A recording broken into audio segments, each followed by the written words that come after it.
the heart of Midtown, as Councilmember Powers said. And a pleasure to stand alongside so many who have served this city for so long. And we stand here today in light of the legislation that Donald Trump ushered through Washington, D.C. Legislation that, as we have heard, will have horrific impacts for New Yorkers. This is legislation that will lead to more than 2 million New Yorkers losing their current insurance coverage. This is legislation that will throw an additional 1.3 million New Yorkers off of their Medicaid because of new eligibility and verification requirements. This is legislation that will cut $3 billion in assistance to food stamps across this state. Legislation that would reduce housing aid by 43%. That is what this so-called big, beautiful bill will do. All, as Congressman Nadler says, in service of the largest wealth transfer from working class Americans coast to coast to those who have more money than they know what to do with. And while this legislation has been ushered through, and as it contains such dire threats to the lives of so many that we love and care about, these leaders alongside me, whether in current office or continuing to lead our city beyond those offices, have been on the phone with constituents across this borough, speaking to them as to how they can continue to call this city their home, trying to speak to their anxieties, their fears, their concerns about whether they can afford this city, whether they will be safe in this city, whether there is room in this city for them as well. And amidst all of those phone calls, former Governor Andrew Cuomo has been having a very different conversation on the phone. One with the architect of this vision. One with the man who orchestrated this theft from working class Americans. That is not simply political gossip. That is a betrayal. A betrayal of New Yorkers. A betrayal of the fabric of this city. And a betrayal of what our constituents are looking for when they ask about leadership. And it is sad, and yet it is sadly not surprising, because we see far too many parallels between Donald Trump and Andrew Cuomo. Far too many stories that make clear that both administrations have been characterized by corruption, by a sense of impunity, by an inability of an executive to understand that no means no. A prioritization of the interests of billionaires over working people, and an agenda that is driven by little else beyond the retention and accumulation of power. And as New Yorkers, we know a fraud when we see one. We know that no amount of reinvention through a new online persona can distract from the fact that we just had a Democratic primary, where New Yorkers spoke loudly and clearly, where we defeated Andrew Cuomo's campaign by 13 points, and did so by receiving the most votes in primary history.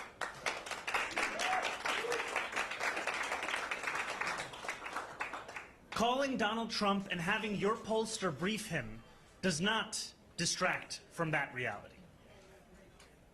And so we are here to begin a 5-borough tour across this city, beginning with Manhattan, beginning with the electeds who have shown us what leadership can look like in this borough. And we begin it because we know that there is no borough that will be free from Trump's cruelty. We will feel the pain of this legislation, whether we are in Manhattan, Brooklyn, the Bronx, Queens, or Staten Island. And we will shine a light this week and every week on the costs of this vision that is coming out of Washington, D.C., and the necessity of us to live up to the example that was shared by the greatest mayor this city has ever seen, Fiorello LaGuardia, who took on similar twin crises in his time of anti-immigrant animus and the denial of dignity to working class New Yorkers. And he did so by stating clearly that you cannot preach self-government and liberty to a starving people. If we want to save our democracy, we will do so not only, as former Borough President Messenger said, by taking on the authoritarianism coming from Washington, D.C., but also by showcasing the ability of that same democracy to meet the needs of working class New Yorkers right across these 5 boroughs. Thank you so much.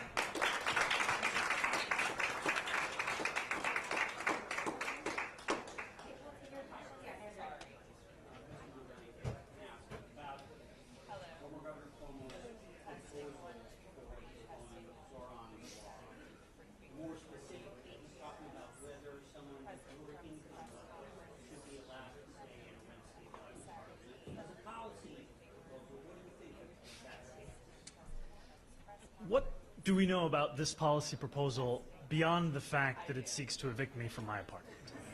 Like so much of Andrew Cuomo's politics, it is characterized by a petty vindictiveness. It leaves far more questions than it has answers. How many New Yorkers would this apply to? How many New Yorkers would be evicted from their apartments? How many New Yorkers would have their lives upended by a former governor who is responding to the fact that he was handedly beaten by a tenant of a rent-stabilized apartment?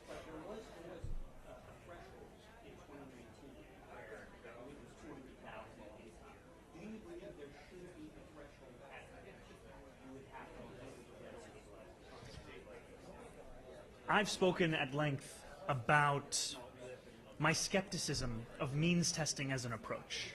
I've spoken about it often in the context of public transit, where we have a program, one that I've supported, called Fair Fares, which provides reduced fare for working class New Yorkers.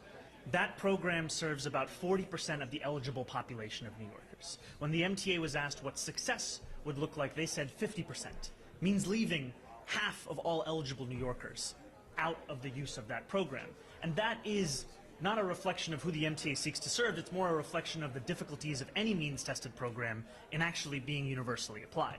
And when we made, alongside the help of so many city and state legislators here, as well as our partners in the federal government, one bus route free in each borough, we heard the same kind of concerns that Andrew Cuomo claims to have. Are we subsidizing New Yorkers of all income brackets by creating a universal program? We heard this again and again, that there would be millionaires and billionaires riding the bus. And what we saw is that the most significant increase in ridership was of New Yorkers making $28,000 a year or less. They already qualify for fair fares. And yet what the MTA found is that less than 15% of them were enrolled into that program. And so it comes back to, what is the point of this? Our politics is driven by an intent to serve each and every New Yorker, not by the vindictiveness that characterizes Andrew Cuomo's politics.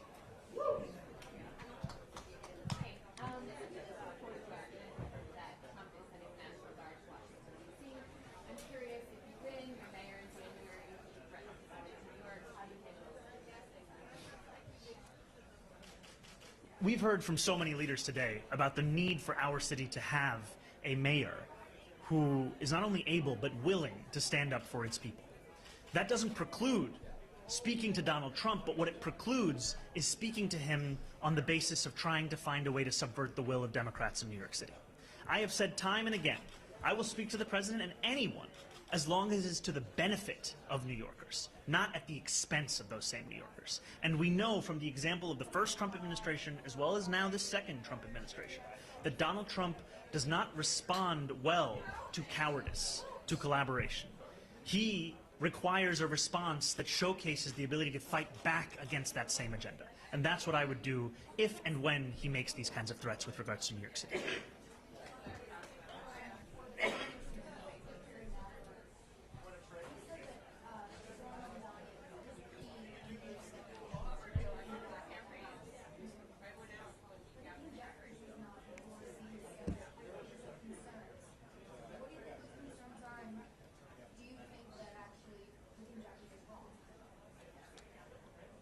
I'm not going to characterize Hakeem Jeffries' concerns, which I don't know.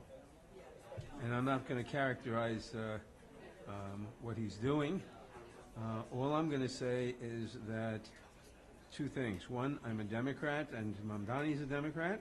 And two, I think he'll be a very good mayor.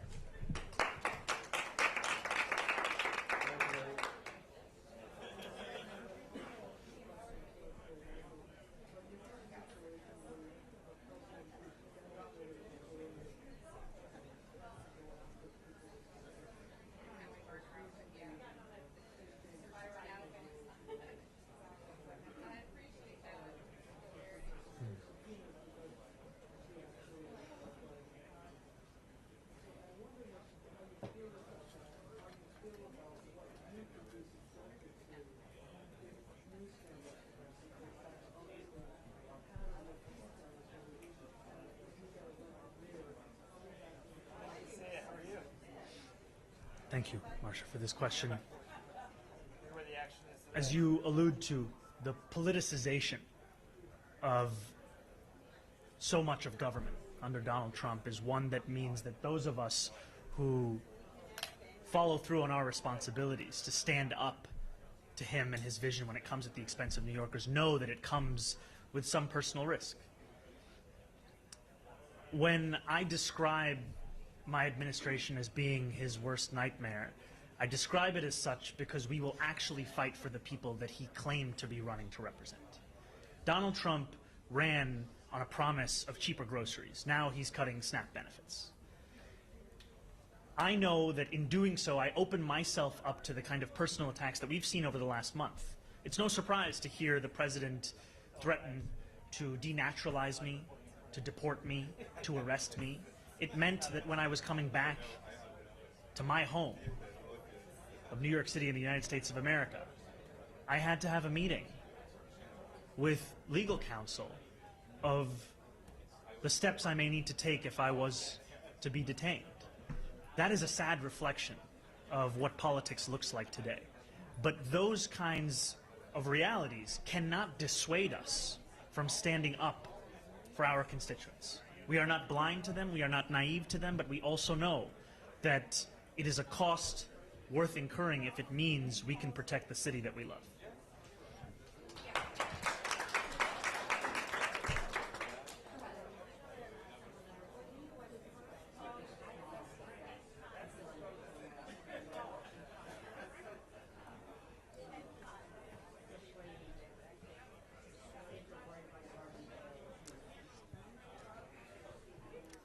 I am not threatened by a former governor who cannot distinguish between rent control and rent stabilization. I am threatened by what Donald Trump's agenda will mean for this city and for this state.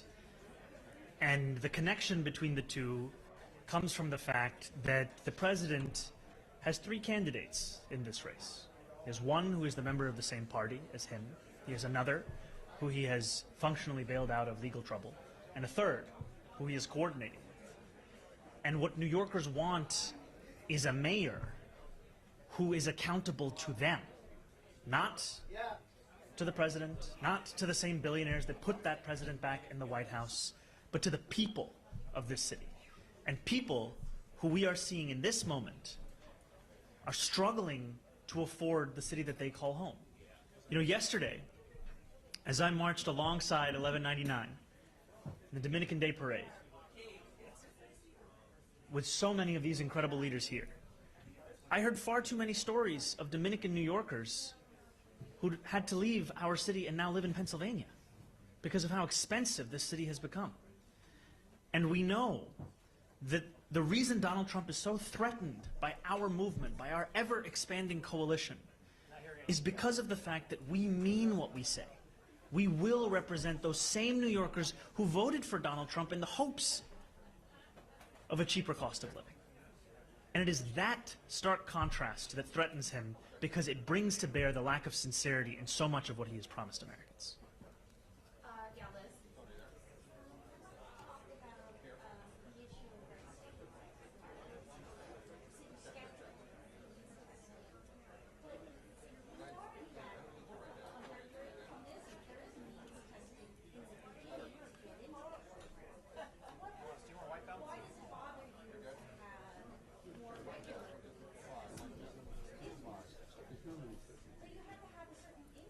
Yeah, test 1, 2, 3, 4, 5. A few minutes before 10 a.m. here on Monday, August 11th. 1, 2,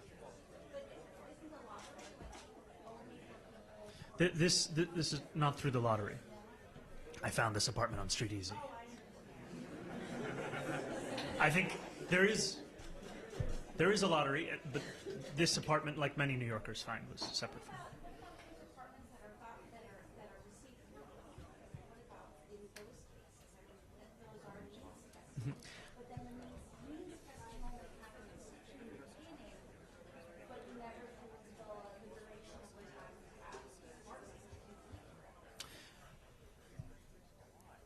I think it is critically important that we build far more affordable housing across New York City, and I think it's important that we deepen the level of the affordability that you're also referring to through these lotteries. What we're finding is that the demand that New Yorkers have for affordable housing, we saw a glimpse of the scale of it when we opened up the wait list for Section 8. In just 7 days, hundreds of thousands of New Yorkers applied. And success was the admission of some of them to a waiting list. And that is part of the story of the exodus of working and middle-class New Yorkers from this place that they call home. What Andrew Cuomo is proposing, be it the rent control he cited, the rent stabilization he intends to speak about, is in many ways reflective of the fact that I live rent-free in his head. That's what so much of this works backwards from. There are important conversations to be had about housing, but this is not what he's seeking to lead. He's not looking to reflect on the fact that he eliminated more affordable housing than he created. He's not looking to reckon with his cutting of a voucher program that was then followed by a significant increase in homelessness in New York City. He's not looking to reckon with any of that. He's just looking to answer the question of how he lost in June. And the answer is not actually about him, it's not about me, it's not about any of us. It's about New Yorkers, and about the fact that New Yorkers are tired of a politics of the past. They are tired of a politics that looks to collaborate with Republicans at the expense of serving New Yorkers. We saw that whether it be with the IDC or now with a phone call to the president. That's the politics that they are tired of. And the sad truth for him is he is a politician who embodies that politics. Happy Monday. Pushing back against President Trump, following up on Emma's question. Can you get into a little bit more granular detail? January 3rd, you're mayor. It's unacceptable that he's mayor. I'm calling in the National Guard. You mentioned you talked to him, I believe, if I'm understanding correctly. But what other concrete steps you could take? And then, if I may, totally separate but pushing against Trump. From January 1st, 2027, is what you're worried about to take place. I've spoken with Budget Chair Justin Brandon, who said it will blow a giant multi-billion-dollar hole in our budget. How are you prepared to handle that? Do you need me So wearing much the IFB? of Do you need me the wearing need the IFB? for us to raise revenue across the city to and put it on state is protectively? driven by the fact that if we truly want to Trump-proof the city that we call home, the state that we call home, Okay, we will need to do our part to ensure that the worst of those cuts do not reach the New Yorkers who have the least. And we can see the variety of options in front of us to ensure that we can actually deliver that kind of funding. And we know that no amount of gamesmanship from the Republican Party in the delaying of these cuts will blind us to the scale that they will bring forth for New Yorkers. And I am excited to work in partnership with leaders at the federal level, like Congressman Nadler, at the state level, like State Senator Robert Jackson, at the city level, whether representing an entire borough or representing city council districts across this borough, to ensure that our budget is also a reflection of the challenges that New Yorkers will face.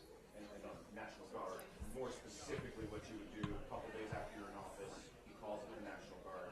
A little more detail. I think it's there is the need to utilize every tool at our disposal. One of which is the fact that we have to hire 200 lawyers for our city's law department to bring us back to pre-COVID staffing copies of levels. the We have to test ensure a level of pay parity amongst lawyers across city that long agencies ago. such that we can actually retain them once we hire them. We have to continue to invest in legal representation for New Yorkers subject to deportation proceedings, because we know that the simple fact of doing so increases their likelihood of returning home to their family by 11-fold. I say these things because there is much of that fight back that has to be delivered forcefully, rhetorically, through conversations both public and private, but there's also the act of governance that is its own fight back. A governance that is O'Keefe actually on characterized the by stick competence mic in the and by front. compassion. I'm now And we will wearing showcase that the by IFB ensuring that protectively every if need single be. agency is staffed said in I'm a now manner that wearing can the actually IFB deliver protectively if need be. the I don't know who needs to directives know that, that who would wanna know New that, Yorkers have given but us, I'm wearing it just in and case. also I have the reckoning with how, as we see 43% cuts in housing aid from Donald Trump's legislation, we also know that another way of fighting back is increasing the utilization rates of city faps, which is 22, 23%. Section 8, a little above 50. And what we've had for so long is a mayor who's fighting the council's leadership in expanding who's eligible for those programs, as opposed to asking the questions of how we ensure we reach every single New Yorker through those programs.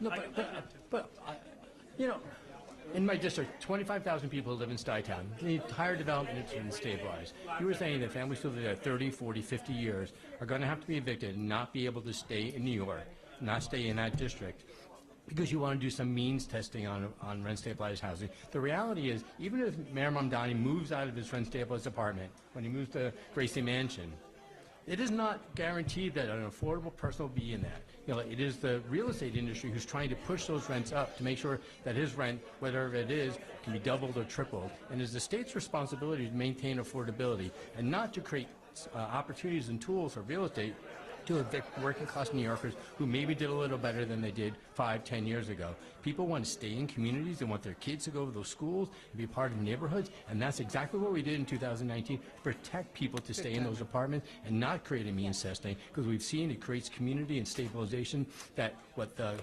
former governor's proposing is exactly the opposite. It's what we saw before 2019, which we saw hundreds of thousands of people losing rent-stabilized apartments and leaving New York.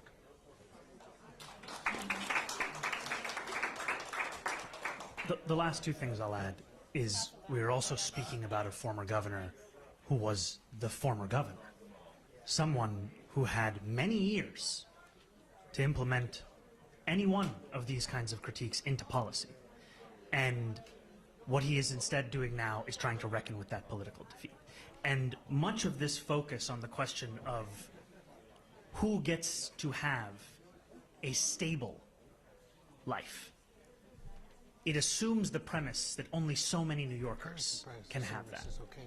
And this campaign is powered by a belief that we have to expand that notion, that reality of stability and foundation for each and every New Yorker. It's not a question of here is a finite resource and how do we distribute it. It is a larger question of how do we ensure that each and every New Yorker can live those same lives of 10, 20, 30, 40 years where they pay their rents and they know what their rent will be next year, what their rent will be 2 years from now, and that they need not live with the anxiety that their landlord could put forth a rent increases, the likes of which is functionally an eviction from that apartment. Everybody wave. Yeah.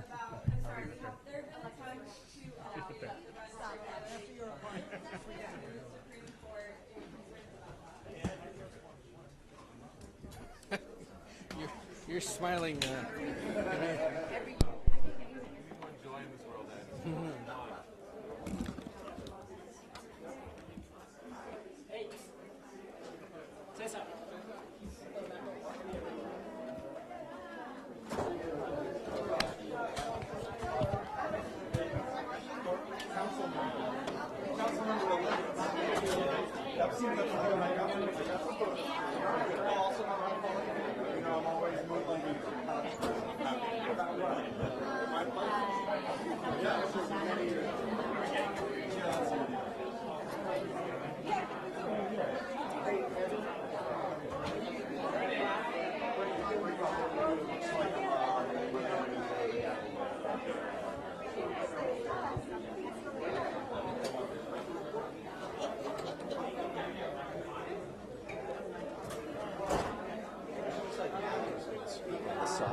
Your shoulder makes an appearance in my photo, Franco.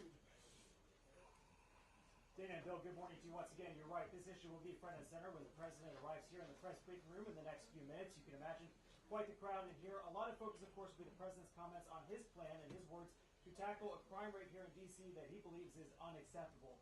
Murders, carjackings, robberies. We have seen all sorts of crimes in D.C. since the pandemic.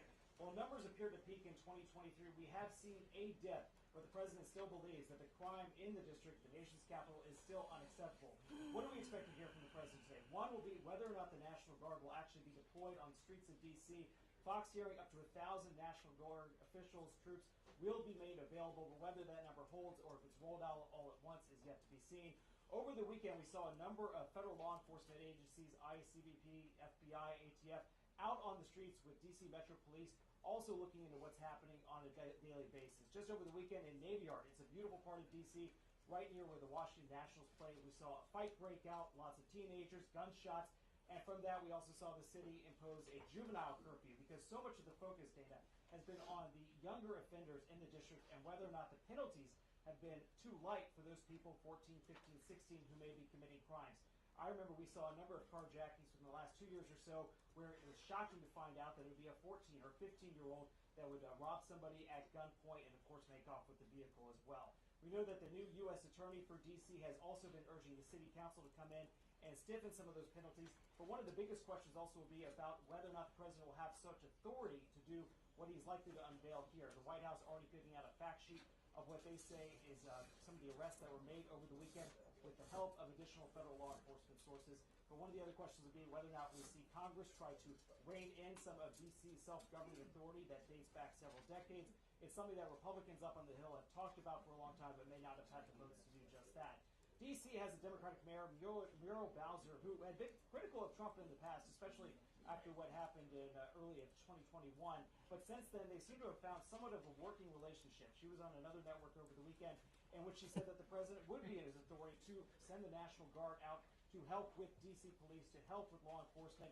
But we've also heard from other D.C. officials, including the sole delegate for D.C. up on Capitol Hill, who believes she does not believe the president has such authority. So obviously the focus will be on what the president is able to implement, what kind of time frame he's looking at. The White House putting out this fact sheet, basically comparing the murder rate of D.C. to other world capitals, looking at Colombia, looking at London, and whether or not those numbers would be acceptable. There's been a lot of talk also about crime this year compared to years past.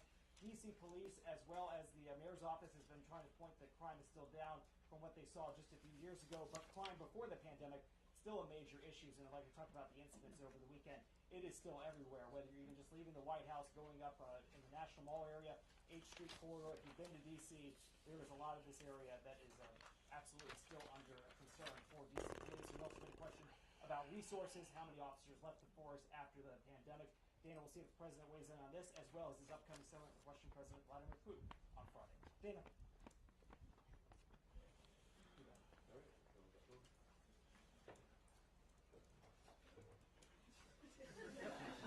Thank you, guys.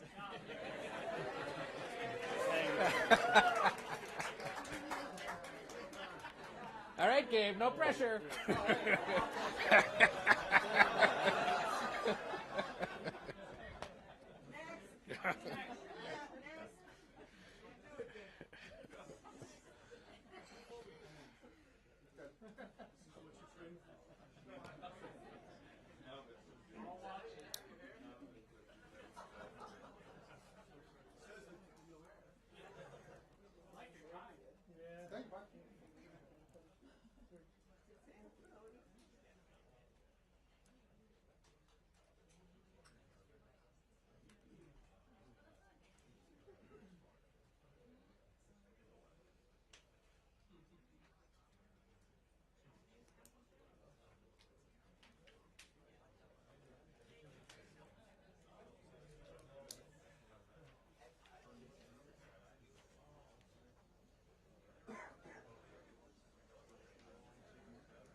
Supposed to stand when he comes in.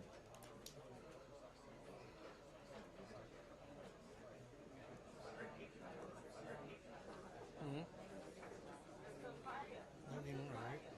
We supposed to stand when he comes in?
They're not. It's not good enough. They're not. It's not good enough.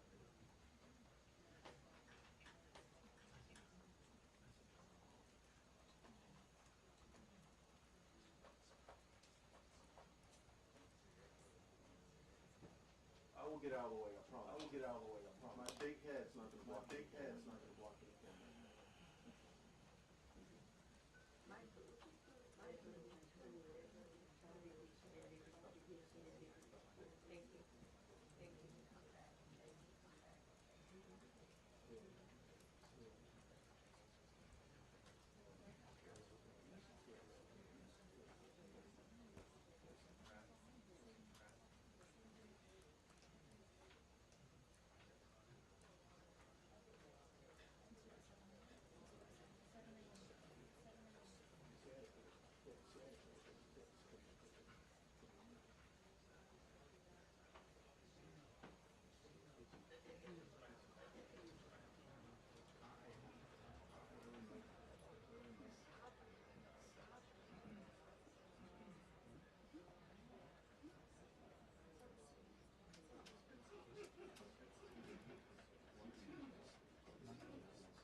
So it's still on standby. Thank you very much. Thank you very much. Thank you. And everyone will love my second question today. Everybody will love it. Everybody will love it.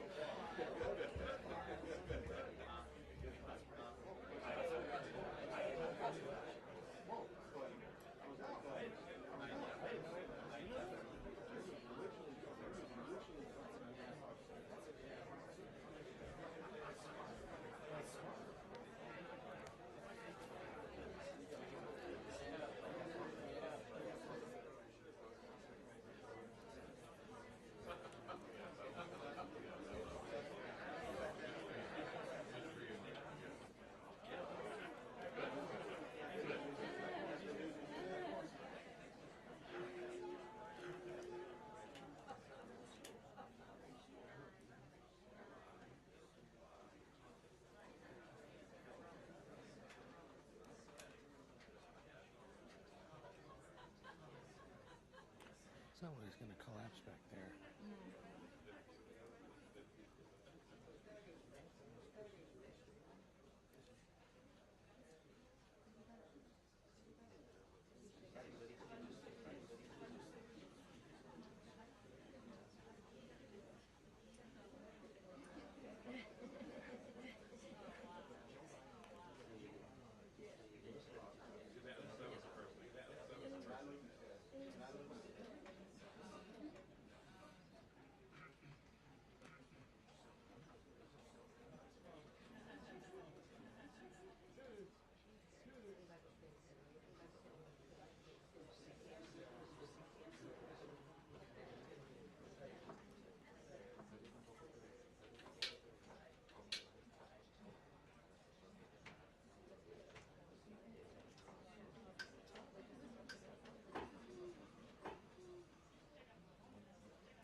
2-minute warning.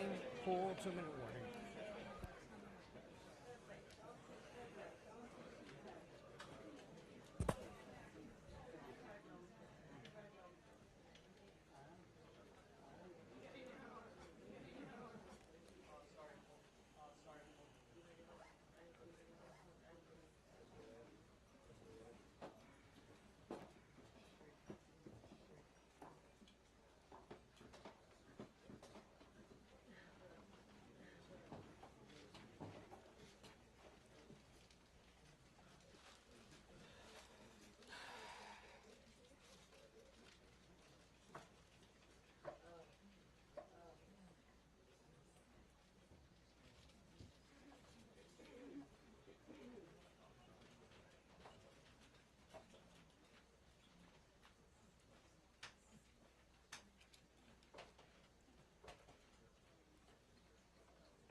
Wow. Wow. I've been up here a lot. I've never seen a crowd like this. I think we need a ballroom. And that's happening. It's going to be a beautiful ballroom. This is really a lot of people. Most I've ever seen in this room. And we're here for a very serious purpose. Very serious purpose. Something's out of control, but we're going to put it in control very quickly, like we did on the southern border. I'm announcing a historic action to rescue our nation's capital from crime, bloodshed, bedlam, and squalor, and worse. This is Liberation Day in D.C., and we're going to take our capital back. We're taking it back. Under the authorities vested in me as the President of the United States, I'm officially invoking Section 740 of the District of Columbia Home Rule Act. You know what that is? And placing the D.C. Metropolitan Police Department under direct federal control, and you'll be meeting the people that will be directly involved with that. Very good people, but they're tough. And they know what's happening. They've done it before. In addition, I'm deploying the National Guard to help reestablish law, order, and public safety in Washington, D.C., and they're going to be allowed to do their job properly. And you people are victims of it, too. You know, you're reporters, and I understand a lot of you tend to be on the liberal side, but you don't want to get mugged and raped and shot and killed. And you all know people and friends of yours that happened. So you can be anything you want, but you want to have safety in the streets. You want to be able to leave your apartment or your house where you live and feel safe and go into a store to buy a newspaper or buy something. And you don't have that now. The murder rate in Washington today is higher than that of Bogota, Colombia, Mexico City, some of the places that you hear about as being the worst places on earth. This is much higher. The number of car thefts has doubled over the past 5 years, and the number of carjackings has more than tripled. Murders in 2023 reached the highest rate probably ever. They say 25 years, but they don't know what that means because it just goes back 25 years. Can't be worse. Our capital city has been overtaken by violent gangs and bloodthirsty criminals, roving mobs of wild youth, drugged out maniacs and homeless people. And we're not going to let it happen anymore. We're not going to take it. Just like we did on our southern border. Nobody comes to our southern border anymore. 3 months in a row we had zero. I don't know if that's right, but the people that do the work, it's a very liberal group of people actually, and they actually said zero for the last 3 months. Nobody thought a thing like that was possible. And you know, when you say take a look at numbers, I just saw some charts. These are different cities throughout the world. Red is okay. The red is a place called Washington, D.C. Look at these. Baghdad is, we doubled up on Baghdad. Panama City, Brasilia, San Jose, Costa Rica, Bogota, Colombia, heavy drugs. Mexico City, I mentioned, Lima, Peru, all double and triple what they are. So do you want to live in places like that? I don't think so. And I think the people in this room, if you wrote correctly, you'd see, look at the kind of numbers we have. DC, 41 per 100,000, number one that we can find anywhere in the world. Other cities are pretty bad, but they're not as bad as that. That way you want to live? The reporters of the world? Juvenile offenders and crimes against persons, as they say. It's getting worse. Not getting better, it's getting worse. And we had a recent indication. There was a story about a man who was just left. He quit because he was asked to do phony numbers on crime. And we're going to look into that. I think Pam is going to be looking into that. But he was asked by the city, I guess. We don't want to show the real numbers. Let me show the real numbers so it looks like it's going down. Not going down. And under Biden, it was a disaster. And nobody did anything about it. We're going to do things about it like you wouldn't believe. Every American has a constitutional right to be able to access and petition their government in safety, and countless federal officials and employees likewise have the right to carry out their jobs in peace without being shot. As you know, I lost a very good person.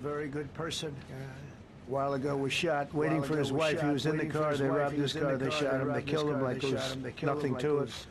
She was walking to the car. It's a horror show. This issue directly impacts the functioning of the federal government and is a threat to America. It's a threat to our country. We have other cities also that are bad. Very bad. You look at Chicago, how bad it is. You look at Los Angeles, how bad it is. We have other cities that are very bad. New York has a problem. And then you have, of course, Baltimore and Oakland. We don't even mention that anymore. They're so far gone. We're not going to let it happen. We're not going to lose our cities over this. And this will go further. We're starting very strongly with D.C. and we're going to clean it up real quickly, as they say. Days ago, a former member of the DOJ staff was savagely beaten by a band of roving thugs after defending a young woman from an attempted carjacking. He was left dripping in blood. He thought he was dead, with a broken nose and concussion. Can't believe that he's alive. He can't believe it. In June, a 21-year-old congressional intern was tragically killed after being hit by a stray bullet in a drive-by shooting. A former Trump administration official named Mike Gill, fantastic person, was murdered last year in cold blood in a carjacking blocks away from the White House.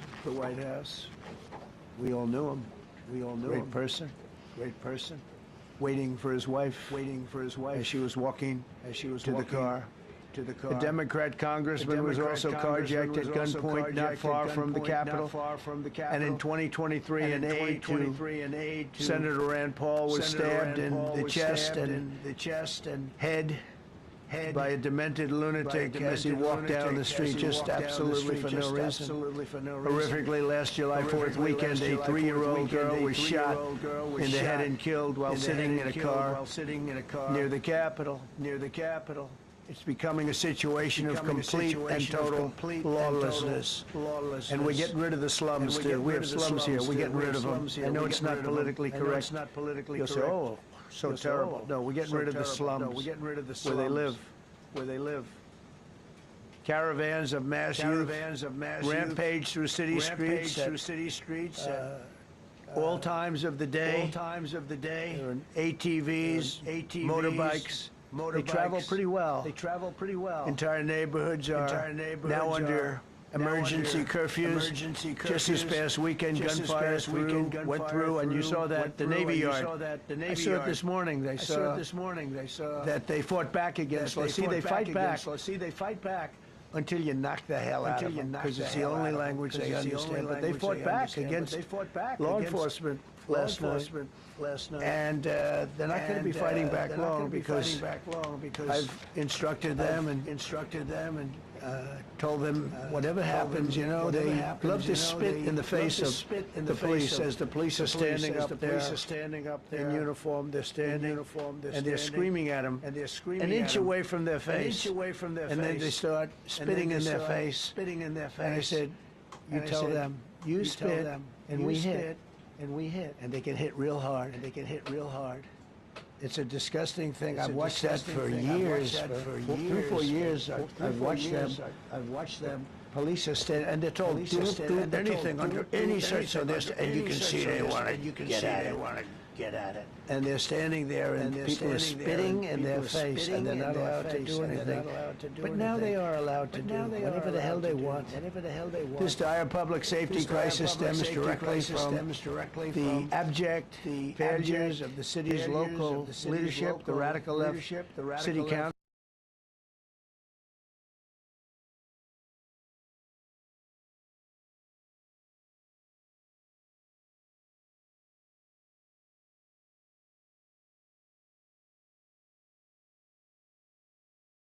Politicians started it, bad leadership started it, but that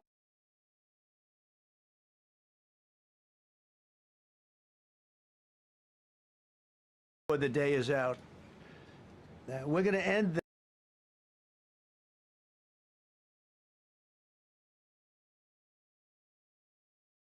on, but we're going to change the statute, and I'm going to have to get the Republican weak on crime. Totally weak on crime. They don't know why. They want to stop because they get mugged too. But we're going to change no cash bail. We're going to change the statute and get rid of some of the other things. And we'll count on the Republicans in Congress and Senate to vote. We have the majority, so we'll vote. We don't have a big majority, but we've gotten everything, including the great, big, beautiful bill. Got that done, and that's one of the greatest things that's ever happened to people in this country. They're starting to figure it out, how good it is. Biggest tax cut in history. So many things. But we'll be able to get that done. So, Todd, if you and Pam can draw up things working with the people, we will. I'll get it passed. We'll get it passed with the Republicans. Probably won't get, think of this, probably won't get one Democrat vote because they have no idea what they're doing. That's why they want men playing in women's sports. That's why they want transgender for everybody transgender. And they just got walloped in an election, in a landslide, and they haven't changed one thing. I saw the other day the certain gentleman who was a very well-known politician, Democrat, was fighting like hell that men should be allowed to play in women's sport. They just don't get it. They said it's an 80-20 issue, and I think it's a 97-3 issue. And I don't know who the three are. I've never heard anybody nobody's ever come up to me, sir, you have to let men play in women's sports.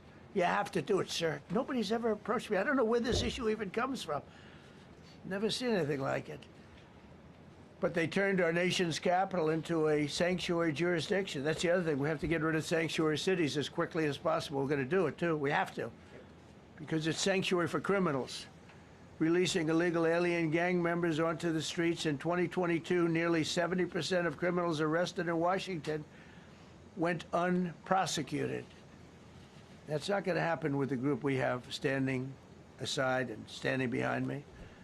And at the Metropolitan Police Department, it's now reached a small number relatively compared to what it was, but it's thousands of people. You know, we have thousands of police. I was told today, sir, they want more police. I heard a number, 3,500 police. That's a lot of police. 3,500. I thought they were going to say, we only have 30 policemen or women. He said, we have 3,500. We need more. You don't need more. That's so many. I never heard. That's like an army. How could you need more than 3,000? It just happened 2 minutes ago. Sir, they've requested more police. Oh, what do they have? About 3,500. I said, 3,500?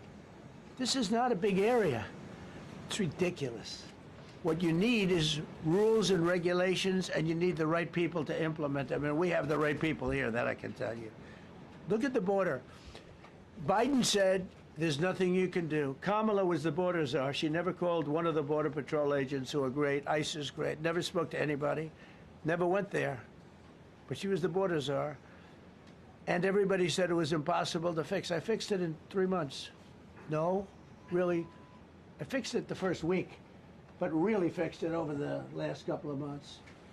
And I mean, literally to a point where, as I said, 0 illegals entering our country in the last 90 days. Pretty amazing. It's time for dramatic action. We're going to do the same thing over here. It's going to be a very safe city very soon. We're not looking to take years, because a lot of people die in years. And we've got incredible people in this country, except we have to allow them to do their job. And that we will deliver like nobody's ever delivered before. I actually think it's easy.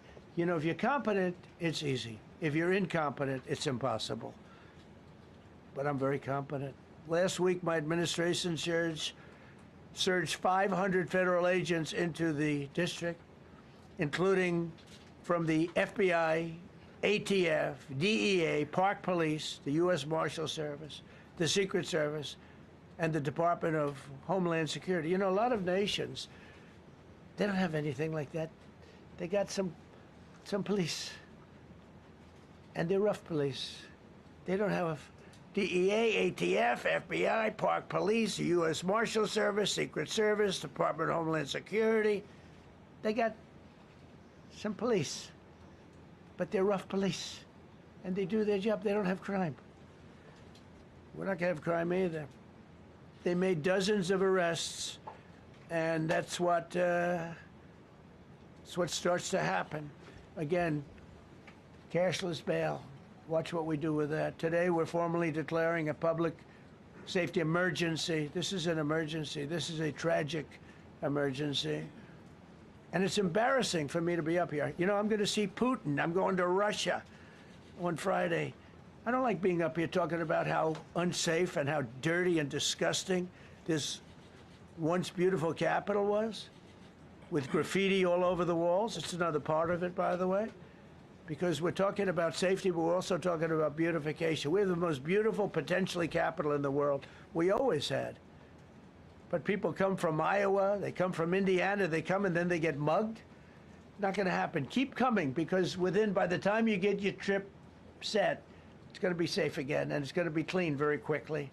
We're going to replace the medians that are falling down all over the roads. We're going to replace the potholes. We're going to put a nice new coat of asphalt over the top. No, we don't have to rip the road out and spend 7 years building a new road because they cut everything. Because some designers said, well, we need 1/4 of an inch more turn for safety reasons. No, we're going to do it right. We're going to get it done quickly. So today we're declaring public safety emergency in the District of Columbia, and Attorney General Pam Bondi, who's fantastic, is taking command of the Metropolitan Police Department as of this moment. And I'll be making the appropriate notifications to Congress and to the mayor, our new DEA administrator, who's one of the top in the country. He better be Terry. If you're not, I'm going to get rid of you so fast. Terry Cole. Terry, thanks. Very good. We just got him, most highly recommended person. And you'll be designated as the interim federal commissioner of the Metropolitan Police Department, okay? And you run them tough. They're good. You have a lot of good people. You have people that shouldn't be there. You also have people that shouldn't be there.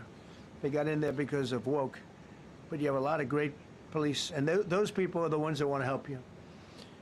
This city will no longer be a sanctuary for illegal alien criminals.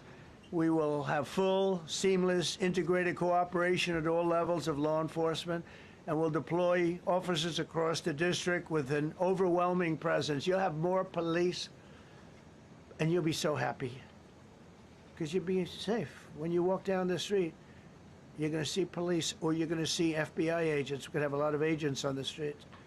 You're going to have a lot of essentially military, and we will bring in the military if it's needed. By the way, we're going to have National Guard, but Pete Hegseth will tell you about it. We will bring in the military if needed. People say, "Oh, that's so terrible. He's going to bring in." It's been used many times over the years. I don't think we'll need it. I think we've got so many great people, including the people that are in the police department with proper leadership. They'll immediately begin massive enforcement operations targeting known gangs, drug dealers, and criminal networks to get them the hell off the street, maybe get them out of the country, because a lot of them came into our country illegally. They shouldn't have been allowed in. They come from Venezuela. They come from all over the world. We're going to get them the hell out. They won't be here long. But some of these people, a lot of them, are homegrown criminals. And these are bad people. These are rough people. And this is just a list of some of the people that were given to me today that were criminals removed from the D.C. streets this weekend. They were rough and tough. But we're rougher and tougher. Look at these people here. Nothing, you know. They're not going to be your local school teacher. Look at this guy. He has killed people numerous times. They're not going to be an asset. They will never be an asset to society. I don't care. I know we all want to say, oh, they're going to be rehabbed. It's not going to be rehabbed. I'm going to ask Doug Burgum to come up and say a couple of words because he's in charge, as you know. He's Interior, but he's in charge of the U.S. Park Police. And I've heard so many great things about the Park Police. They're proud of it. They've been there for a long time. Their families oftentimes grow into the roles. They love the country. They love this area. So, Doug, could you say a few words, please? Thank you, Mr. President. On behalf of the U.S. Park Police, this is the oldest federal police force in the nation. They were formed in 1791 by none other than than President George Washington. They've got the awesome responsibility of protecting our nation's most sacred monuments. The National Mall, Washington Monument, Jefferson Memorial, Lincoln Memorial, Statue of Liberty, and out west, the Presidio and the Golden Gate area. These folks have tens of millions of visitors a year, the kind of people that President Trump's talking about that come from around the country and around the world to see our sacred and learn about our history and our sacred monuments. They've been doing a fantastic job, but they are so pleased, the rank and file, that President Trump is now allowing them to enforce the law. As those of you that live in the city may know, that the circles and the triangle parks that are spread throughout D.C. are actually federal park property. So the U.S. Park Police also have responsibility for that. These became littered with homeless camps under the Biden administration. All of you saw that. Since President Trump's executive order on March 27th, making D.C. safe and beautiful again, the U.S. Park Police have removed over 70 homeless camps. And President Trump also talked about beautification. They're stopping and enforcing the laws against graffiti on our monuments. They've removed over 80 specific attacks against our history with graffiti on our monuments. So they continue to do a great job, whether it's in their vehicles, on foot, or on the mounted police that you see around the National Mall. And President Trump, they thank you. The rank and file is so happy to be enforcing the law again. Thank you for your leadership. And they're excited about the announcement you're making today. Thank you. Very good. Great job you're doing. Thank you very much. Pete, could you say something about the military, if you would? Well, Mr. President, it's an honor to be here. And at your direction this morning, we've mobilized the D.C. National Guard. It'll be operationalized by the Secretary of the Army, Dan Driscoll, through the D.C. Guard. You will see them flowing into the streets of Washington in the coming week. At your direction as well, sir, there are other units we are prepared to bring in. Other National Guard units, other specialized units. They will be strong, they will be tough, and they will stand with their law enforcement partners. This is nothing new for DOD. As the President noted, at the border, we've got 10,000 troops down there who've been operating in defense cooperation areas, defense zones, where there's zero illegal crossings because of troops on strikers scanning the border. We've been protecting other people's borders for 20 years. It's about time we protect our own. And we're working with ICE and CBP. In Los Angeles, we did the same thing, working with the California National Guard, working with ICE officers. ICE officers deserve to do their job and not be attacked. We will work alongside all DC police and federal law enforcement to ensure this city is safe, this city is beautiful. And as I always say about President Trump to the troops, he has their back. And my message to the National Guard and federal law enforcement in Washington is, we have your back as well. Be tough, be strong, we're right behind you. Thank you, Mr. President. I'm going to ask Pam, because she's now, as you heard me say, she's really in charge of a lot of what we're talking about. She's done an incredible job. People are going to start to see the fruits of her labor. And Pam, maybe you could say a few words about what we're talking about here. Sure, President. Let me be crystal clear. Crime in D.C. is ending and ending today. We are going to use every power we have to fight criminals here. President, thank you for caring about our capital. Families come here every summer. Our museums are free. We have the National Zoo. We have the National Gallery. D.C. should be a place where everyone can come and feel safe. Behind me and to my side, we have some of the best career law enforcement and prosecutors in the country who are ready to take this on. As the President said, Terry Cole is going to be supervising the Metro Police Department. Gaddy Serralta, our U.S. Marshal, is going to be supervising command and control, the entire operation.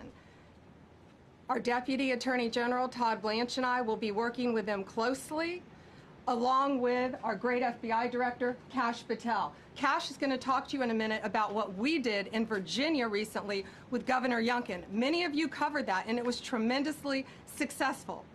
Not only that, our secret weapon here in D.C. is U.S. Attorney Jeanine Pirro, one of the toughest prosecutors and a former judge, and she is going to be talking about juvenile crime, how it's out of control here, and what she's going to do to fight back. No more crime rampant in our beautiful capital. No more teenage girls beating a disabled man to death. No more of that. No more drive-bys. We're going to do everything we can. And working with the ATF Director Driscoll and Commander of the Army, we're going to all work together. That's what we all do in this room. We work together, we fight. Do not underestimate one person in this room. We're going to make DC beautiful. We're going to make DC safe again.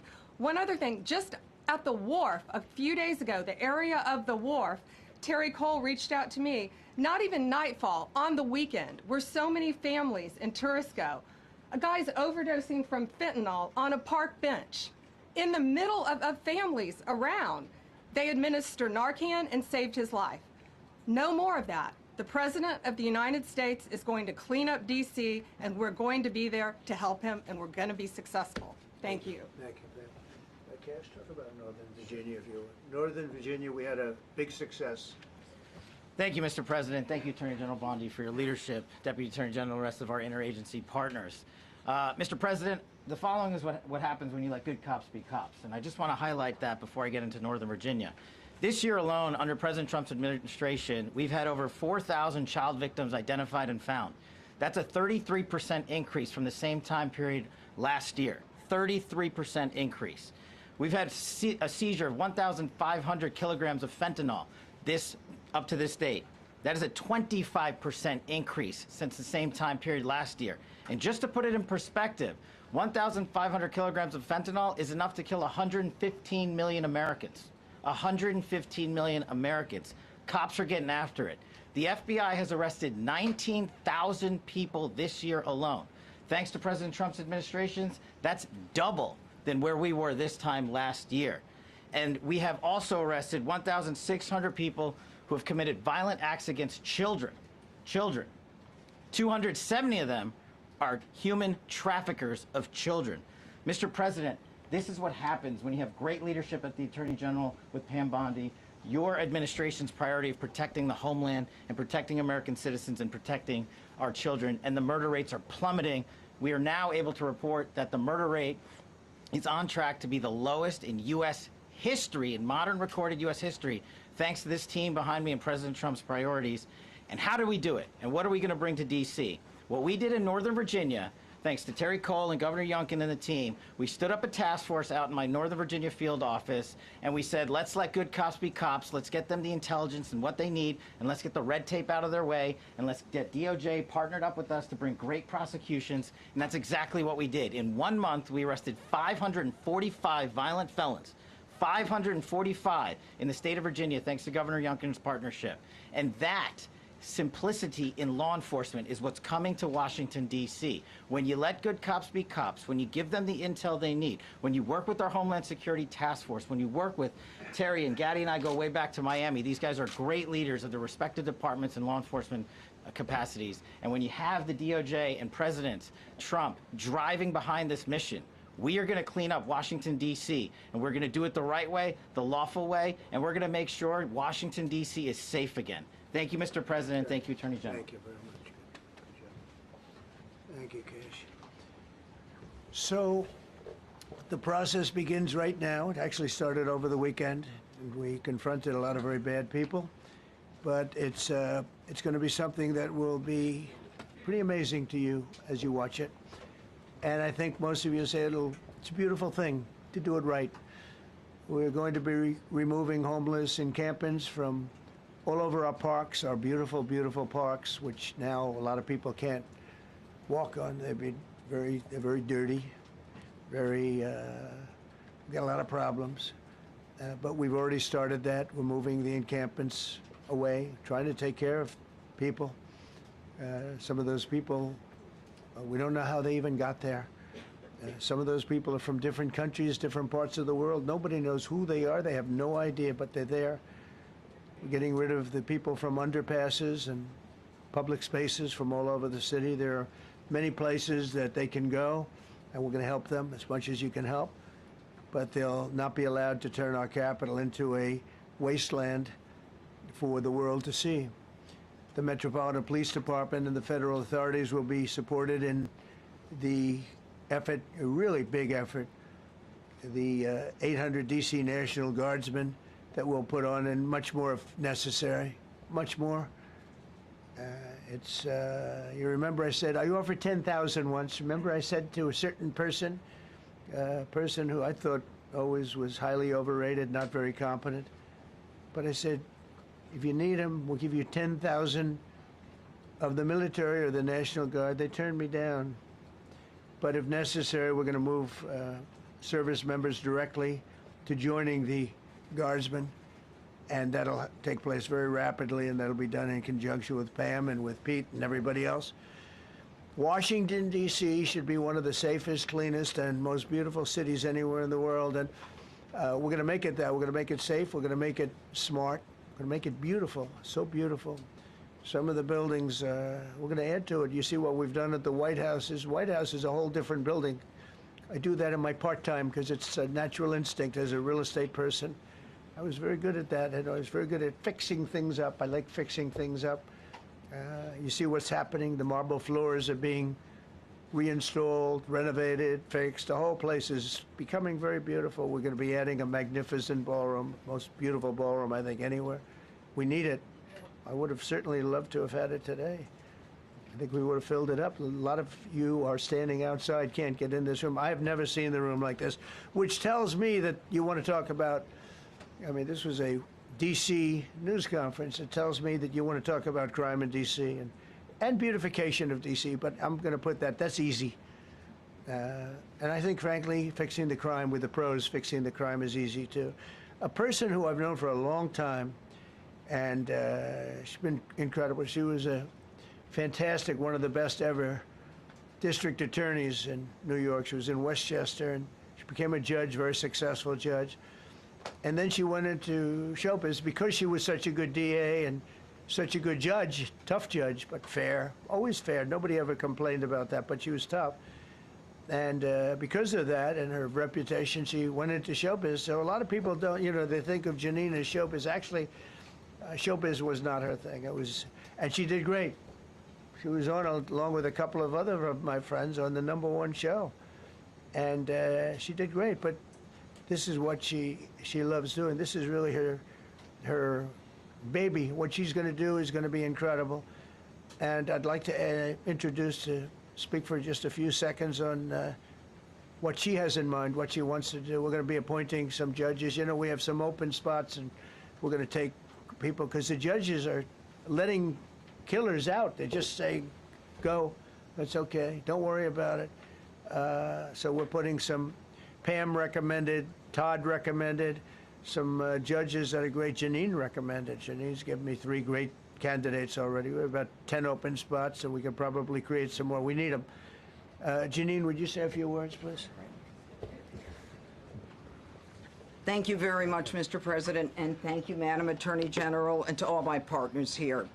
We all want the same thing. We all want a safe city. We want a safe capital. We want to be able to bring our families here. We want to be able to come and enjoy the history that makes this place great. And unfortunately, we are not in that position right now. And Mr. President, I want to thank you for taking the step that we need right now to make criminals understand that they are not going to get away with it anymore. And I'm not going to stand here and go over and over the cases. But what I can tell you is this. I see too much violent crime being committed by young punks who think that they can get together in gangs and crews and beat the hell out of you or anyone else. They don't care where they are. They can be in DuPont Circle, but they know that we can't touch them. Why? Because the laws are weak. I can't touch you if you're 14, 15, 16, 17 years old and you have a gun. I convict someone of shooting another person with an illegal gun on a public bus in the chest, intent to kill. I convict him. And you know what the judge gives him? Probation. Says you should go to college. We need to go after the D.C. Council and their absurd laws. We need to get rid of this concept of, no cash bail. We need to recognize that the people who matter are the law-abiding citizens, and it starts today. But it's not going to end today, because the president is going to do everything we need to do to make sure that these emboldened criminals understand We see you, we're watching you, and we're going to change the law to catch you. And my final note is this. These kids understand that the jurisdiction is through the State Attorney General, Brian Schwab. I did a poster of the young man from Doge who was beaten bloody with a severe concussion, a broken nose. And then I did a poster of what happens to those kids, because I can't arrest them, I can't prosecute them. They go to family court, and they get to do yoga and arts and crafts. Enough. It changes today. Thank you, Mr. President. Thank you, Jim. You're welcome. Great job. Thank you. If I could, I just signed some executive orders. I'd like to have Will please come up, and we'll let the people know what we signed. Do you want to put them down? Yes, sir. Go ahead. A short while ago in the Oval Office, President Trump signed 2 crucial executive actions to deal with the emergency crime conditions we currently face in the District of Columbia. The first of these was an executive order, as President Trump said before, invoking his powers under Section 40 of the Home Rule Act to take federal control of the D.C. Metropolitan Police Department. Along with that executive order, President Trump signed the statutorily required notification letters to Mayor Bowser and to the relevant House and Senate committee leaders. The second major executive action that President Trump signed was a presidential memorandum directing the Secretary of Defense to utilize the National Guard to address the conditions we see on our streets here in D.C. It also authorized the Secretary of Defense to work with state governors to utilize their National Guard units if necessary as well.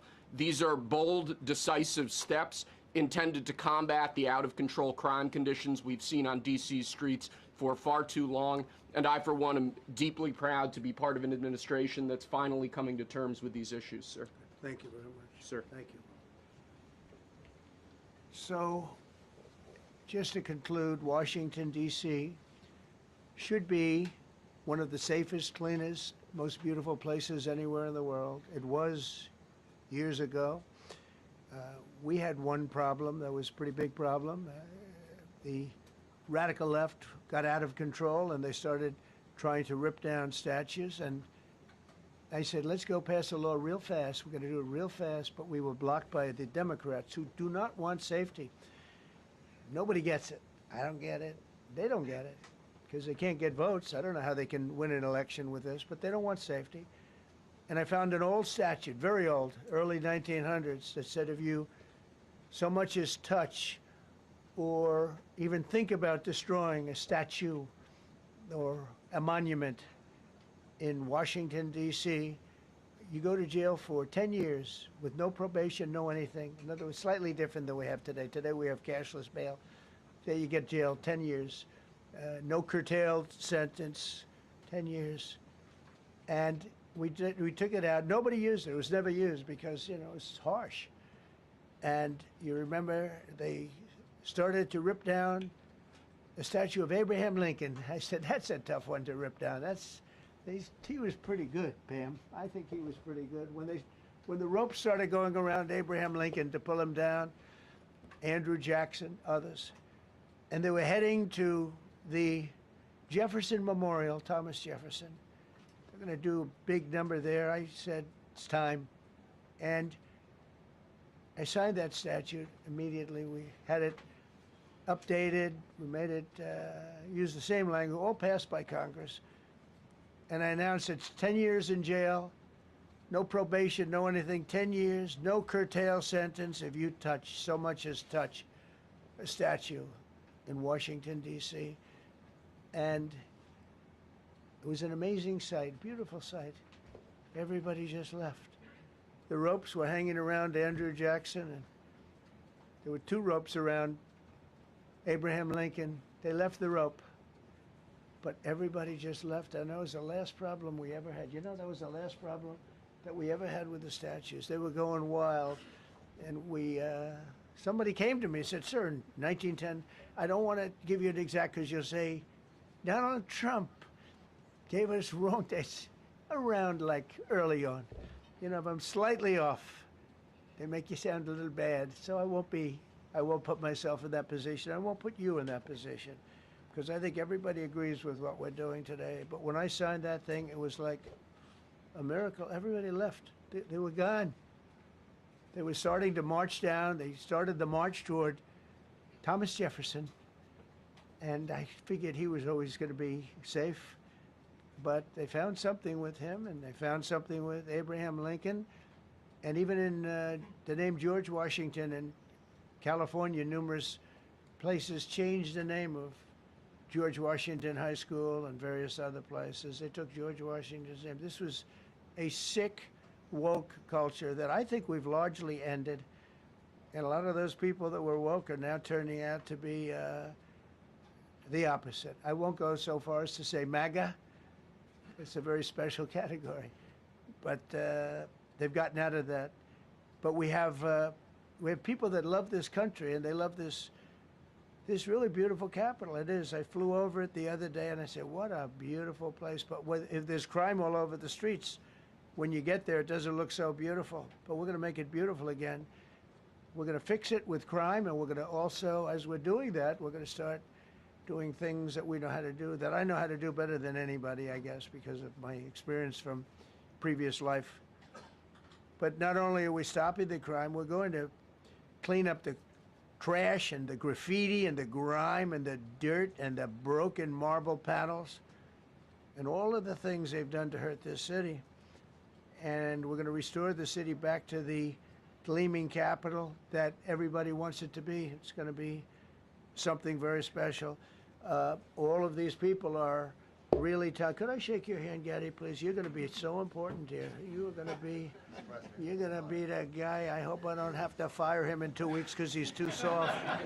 I don't think he's too soft. If I do, I will, though. Is it okay if you're soft, weak, and pathetic, like so many people, I will fire you so fast. You're not going to have to worry about that. No, I think you're going to do a fantastic job. And everybody in this room, they may not express it, but they all want that to happen. You know, they want to be safe, and they have families too. So it's an honor to have such a large group. I've done this for years now, hard to believe. I've never seen this room so packed. In fact, I'm sure it's a violation of every fire code. But we'll let you stay anyway. You're taking a chance. And with that, we'll say, maybe if you could, oh, wow. We could be here all day long. If we could keep the first questions, perhaps, to this subject, and then we'll go on to a few others.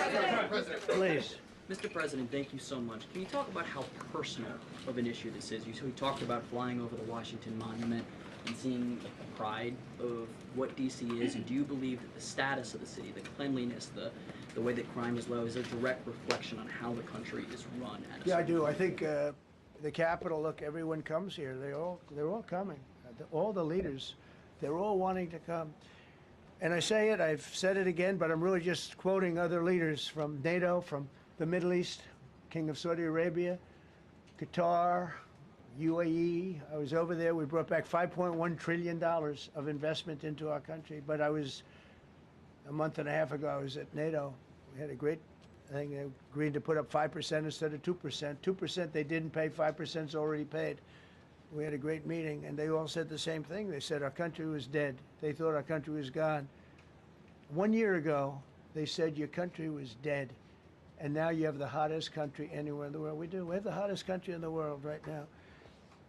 The tariffs have helped. It's given us not only the money, it's billions, trillions of dollars of money, but it gives us great power over enemies. We solved 5 wars with Pakistan and India. We just solved one. Azerbaijan and, as you know, and Armenia. A war was raging for 37 years. And the 2 leaders got up and they said, we never thought this would be solved. Russia tried to solve it. They all tried to solve it. It was a very tough situation, but we got it done and got it done. And I said to the 2 men, I said, are you guys friends? And they had a hard time. You know, they've been killing each other for 37 years, right? One was there 5 years, one was there for 22 years. He said, my whole life I've been fighting this war, and you got it solved. But we did many of those. We did in the Congo and Rwanda. That's been going on for 30 years. 8 to 9 million people killed that they know of, but it was raging, and we got that solved. We got a lot of them done. It's a great honor. But you want to have, when they come, the leaders come to our country to sign documents that the war is over or whatever, or for other reasons. They come for trade. And you want them to come through so beautifully. You ride down those roads, everything should be perfect. You shouldn't have medians falling down into the roadway. Median, you know, the metal things that are always, somebody had a great lobbyist, because I've never seen them look good. I've been looking at those things with the little, right? They're always broken and bad, but here they're really bad. And we're going to either put new or fix it. And it's not expensive. It's not really expensive. And we're going to fix our roads a little bit. We're going to clean up our sidewalks. You have countries where every Saturday, the people go out and they wash their sidewalks in front of their stores or their houses. They scrub their sidewalks. So we aren't quite at that level yet. I don't think, Gaddy, we're not quite there yet, but maybe we will. They go out and they scrub. I think it's so beautiful to hear that and to see those stories. But we're going to make it clean. But just to finish with your question, it's a very, very strong reflection of our country. And when they see a bad city, you know, my father always used to tell me, I had a wonderful father, very smart, and he used to say, son, when you walk into a restaurant and you see a dirty front door, don't go in, because if the front door is dirty, the kitchen's dirty also. Same thing with the Capitol. If our Capitol's dirty, our whole country is dirty, and they don't respect us. So it's a very good question, actually. Mr. President, sorry. Question for you on the specific issue. Do you expect more cities to follow DC's path if this goes through? So the idea is that Chicago, LA, San Francisco, would they expect similar action what we've seen in DC? And the other question, sir, there's reporting that the administration is going to reclassify marijuana. Would that send mixed messages that if marijuana is okay, some drugs are okay, but we're trying to clean up crime? How do they go hand in hand? We're only looking at that. That's early, but you know, somebody reported it, which is fine. We're looking at it. Some people like it, some people hate it. Some people hate the whole concept of marijuana, because if it does bad for the children, it does bad for people that are older than children. But we're looking at reclassification, and we'll make a determination over the next, I would say, over the next few weeks.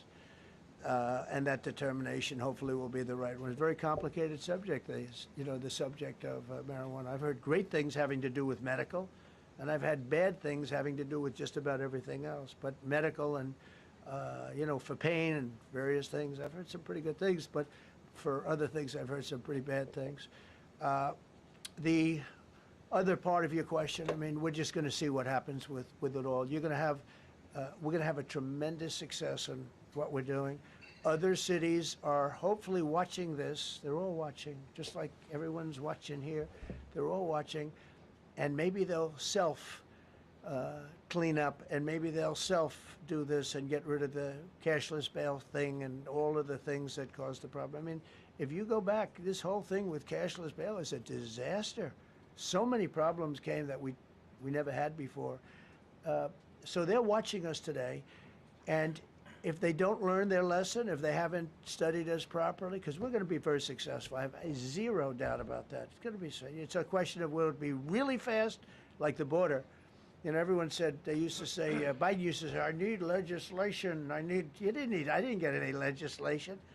I called up our people, and we did a great job. Tom Homan was great. As you know, our secretary did a great job. They did a great job. There's no games. They didn't play games. And we're going to have the same thing here.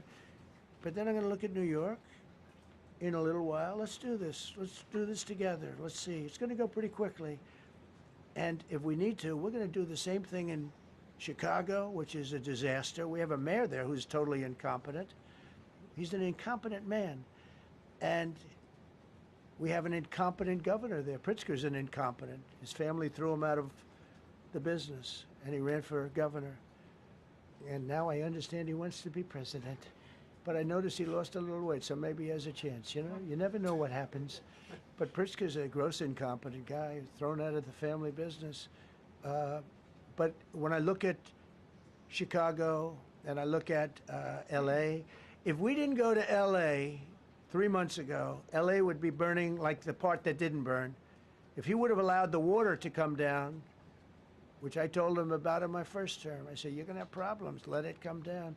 We actually sent in our military to have the water come down into L.A. They still didn't want it to come down after the fires. But that was it, we have it coming down. But hopefully L.A. is watching. That mayor also, the city's burning. They lost like 25,000 homes. I went there the day after the fire. You were there, and I saw people standing in front of a burned down home. It was, their homes were incinerated. They weren't like, even the steel was literally, it was all warped and literally disintegrated because of the winds and the flame and the whole thing, like a blowtorch. They were standing on this beautiful day, maybe a couple of days after. We gave it a little time because what they had suffered. Almost 25,000 homes. And you see what's happening now. They didn't give their permits. I went to a town hall meeting. I said, we're going to get you the federal permits, which are much harder. Almost immediately, Lee Zeldin is a star. He did an incredible job. They have all their federal permits. They don't have their city permits. And the mayor said to me, we think we could have them in 2 years. I was walking down the street, and I met with firemen and police. And I was saying hello to many people that were standing in front of their homes with yellow tape. You can't go in. You can't go onto the lot. And those people wanted to start rebuilding their homes then and there. And the mayor said, we should be able to get them the permits within 2 years. I said, that's a shame. 2 years? Are you kidding? I'm going to get them the federal permit like almost immediately, 2 years. And she roared back, well, maybe 1 year. The place was booing her out of the place. They don't have their permits to build their homes. And now they're talking about putting, this is among the most beautiful areas was in the country. Now they're talking about putting low-income housing there. Can you believe this? I love low-income housing. I made money with low-income housing. I built low-income housing. I know more about low-income housing and luxury housing. I know about everything real estate. They want to replace some of those homes with low-income housing. They haven't gotten their permits yet.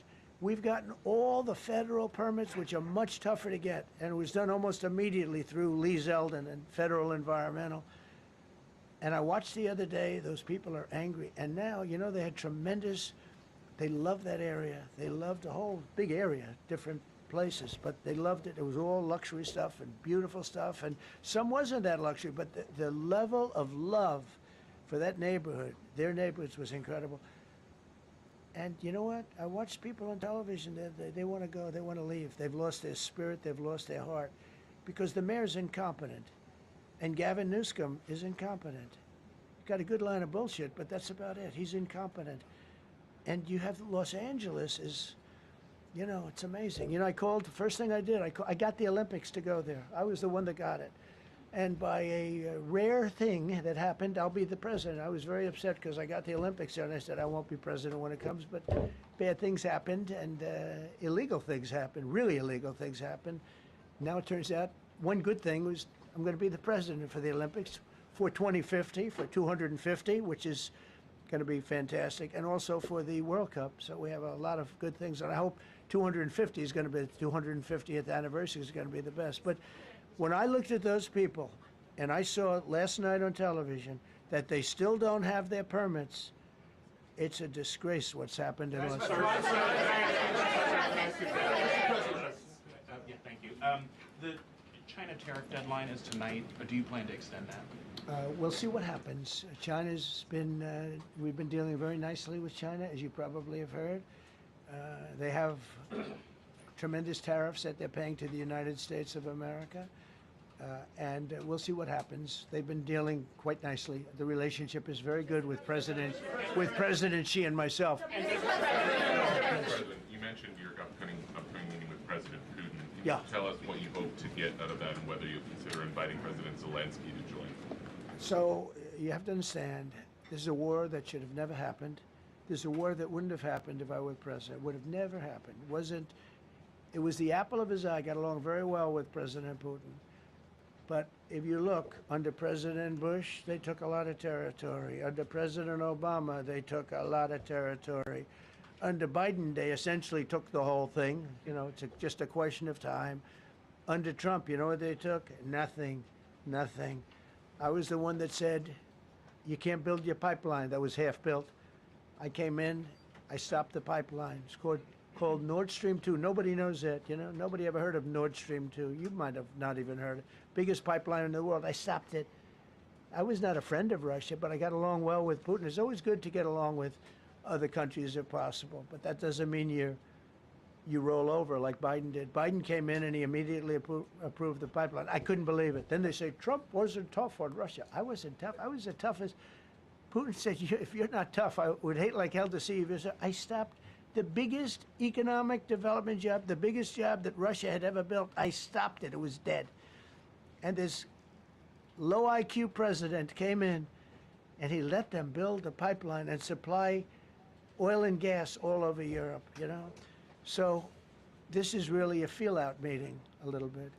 And President Putin invited me to get involved. He wants to get involved. I believe he wants to get it over with. Now, I've said that a few times, and I've been disappointed because I'd have like a great call with him, and then missiles would be lobbed into Kiev or some other place, and you'd have 60 people laying on a road dying.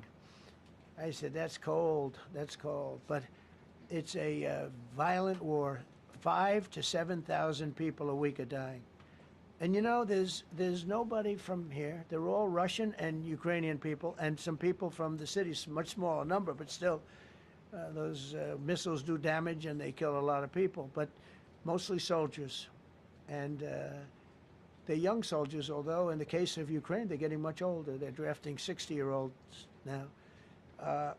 It's a terrible thing to witness, and I think I have an obligation. Look, this is Joe Biden's war. This is not my war. I made a deal with NATO a month ago. You covered it very accurately, actually. We don't pay anything anymore. You know, we're not paying anything. They are buying things from us, and NATO is paying us. I got it raised from 2% of GDP to 5%. And they're paying us for everything that we send. We're not paying. But Biden approved $350 billion. Europe has spent $100 billion. The money that's been spent and the death is incredible. It's the worst thing that's happened, by far the worst that's happened since World War II. So I'm going in to speak to Vladimir Putin, and I'm going to be telling him, you got to end this war, you got to end it. And he wasn't going to mess with me. This war would have never happened. You know, we had a discussion about it one time, and we never had that discussion again. Would have never happened. And when the election was rigged, and then Biden took office, which was barely took office. The auto pen took office. Bad things started happening. Bad things, stupid things were said. And it ended up in a war. And you know, and I don't believe this will happen anymore because I have that pretty well covered. This could end up in a third world war. This could have been a third world war. I don't think that's going to happen now. But I thought it was very respectful that the president of Russia is coming to our country as opposed to us going to his country or even a third-party place. But I think we'll have constructive conversations. Then after that meeting, immediately, maybe as I'm flying out, maybe as I'm leaving the room, I'll be calling the European leaders who I get along with very well. And, you know, I have a great relationship, I think, with all of them. And I get along with Zelensky, but, you know, I disagree with what he's done. Very, very severely disagree. This is a war that should have never happened, wouldn't have happened. But I'll be speaking to Zelensky. The next meeting will be with Zelensky and Putin, or Zelensky and Putin and me. I'll be there if they need. But I want to have a meeting set up between the two leaders. I was a little bothered by the fact that Zelensky was saying, well, I have to get constitutional approval. I mean, he's got approval to go into war and kill everybody, but he needs approval to do a land swap because there'll be some land swapping going on. I know that through Russia and through conversations with everybody to the good, for the good of Ukraine. Good stuff, not bad stuff. Also, some bad stuff for both. So there's good and there's bad. But it's very complex because you have lines that are very uneven, and there'll be some swapping, there'll be some changes in land, and the word that they will use is, you know, they make changes. We're going to change the lines, the battle lines. Russia's occupied a big portion of Ukraine. They've occupied some very prime territory. We're going to try and get some of that territory back for Ukraine. But they've taken some very prime territory. They've taken largely Ocean, in real estate we call it oceanfront property. That's always the most valuable property. If you're in a lake, a river, or an ocean, it's always the best property. Well, Ukraine, a lot of people don't know that Ukraine was largely 1,000 miles of ocean. That's gone. Other than one small area, Odessa, it's a small area. There's just a little bit of water left. So I'm going to go and see the parameters. Now, I may leave and say, good luck, and that'll be the end. I may say this is not going to be settled. I mean, there are those that believe that Putin wanted all of Ukraine. I happen to be one of them, by the way. I think if it weren't for me, he would not be even talking to anybody else right now. But I'm going to meet with him. We're going to see what the parameters are. I'm then going to call up President Zelensky and the European leaders right after the meeting, yeah. And I'm going to tell them what kind of a deal. I'm not going to make a deal. It's not up to me to make a deal. I think a deal should be made for both. I think Russia has to get back into building their country. It's a massive country. I think they have 11 time zones, if you can believe it. It's a massive, it's by far, from the standpoint of land, it's by far the largest. They have tremendous potential in Russia to do well. They're not doing well. Their economy is not doing well right now because it's been very well disturbed by this. It doesn't help when the President of the United States tells their largest or second largest oil buyer that we're putting a 50% tariff on you if you buy oil from Russia. That was a big blow. And then they say, gee, he wasn't so tough. Nobody else would have done that. And I haven't stopped there. I mean, look, I was all set to do things far bigger than that, but I got a call that they'd like to meet, and I'm going to see what they want to meet about. I'd like to see a ceasefire. I'd like to see the best deal that could be made for both parties. You know, it takes two to tango, right? So ultimately, I'll have a meeting next week. I had a great relationship with him, considering the fact that, you know, I was not nice to him because of the pipeline. I ended the pipeline. I also gave the javelins. Do you ever hear of a javelin? Javelin is called a tank buster. They say that Obama gave them sheets and I gave them javelins. If it weren't for me, all those tanks that were destroyed at the first days of the war because the tanks got stuck in the mud, some commander made a better you know, they would have been in Kiev in 4 hours going down the highway. But a Russian general made a brilliant decision to go through the farmland instead. And they just had torrential rains, and the rains were so bad, and it was mud, and those tanks got stuck in the mud. I don't know who that general is, but knowing Vladimir, he's probably not around any longer because all those tanks were stuck in the mud, and they went along with the javelins. I gave them the javelins. You know that, right? I gave them javelins. They gave them sheets. But I'm going to meet with President Putin, and we're going to see what he has in mind. And if it's a fair deal, I'll reveal it to the European Union leaders and to the NATO leaders and also to President Zelensky. I think out of respect, I'll call him first. And then I'll call them after. And I may say, lots of luck, keep fighting. Or I may say, we can make a deal. I will tell you this. I've seen a poll coming out of Ukraine. 88% of the people would like to see a deal made. And if you go back 3 years, everybody was gung-ho for war. You know, everybody's gung-ho for war until you have it. It's an amazing thing. I had it with a couple of countries where I couldn't get a deal done with one particular country. And I just couldn't. The guy's great. He's a friend of mine. Great. Good leader. Tough as hell. I couldn't get the deal done. And then he went into war for a short period of time. You know where I'm talking about. First term. And it was nasty. Guys being killed all over the place. And he went through 1 week of war, and I was able to get the deal done. He said, this is nasty. Yes, please. Yeah, just to follow up on what you were saying there. First of all, Volodymyr Zelensky is not invited on Friday? He wasn't a part of it. I would say he could go, but he's gone to a lot of meetings. You know, he's been there for 3.5 years. Nothing happened. And what is the definition? I mean, do you want somebody that's been doing this for 3.5 years? What's the definition of a good deal? I'll tell you after I hear what the deal is.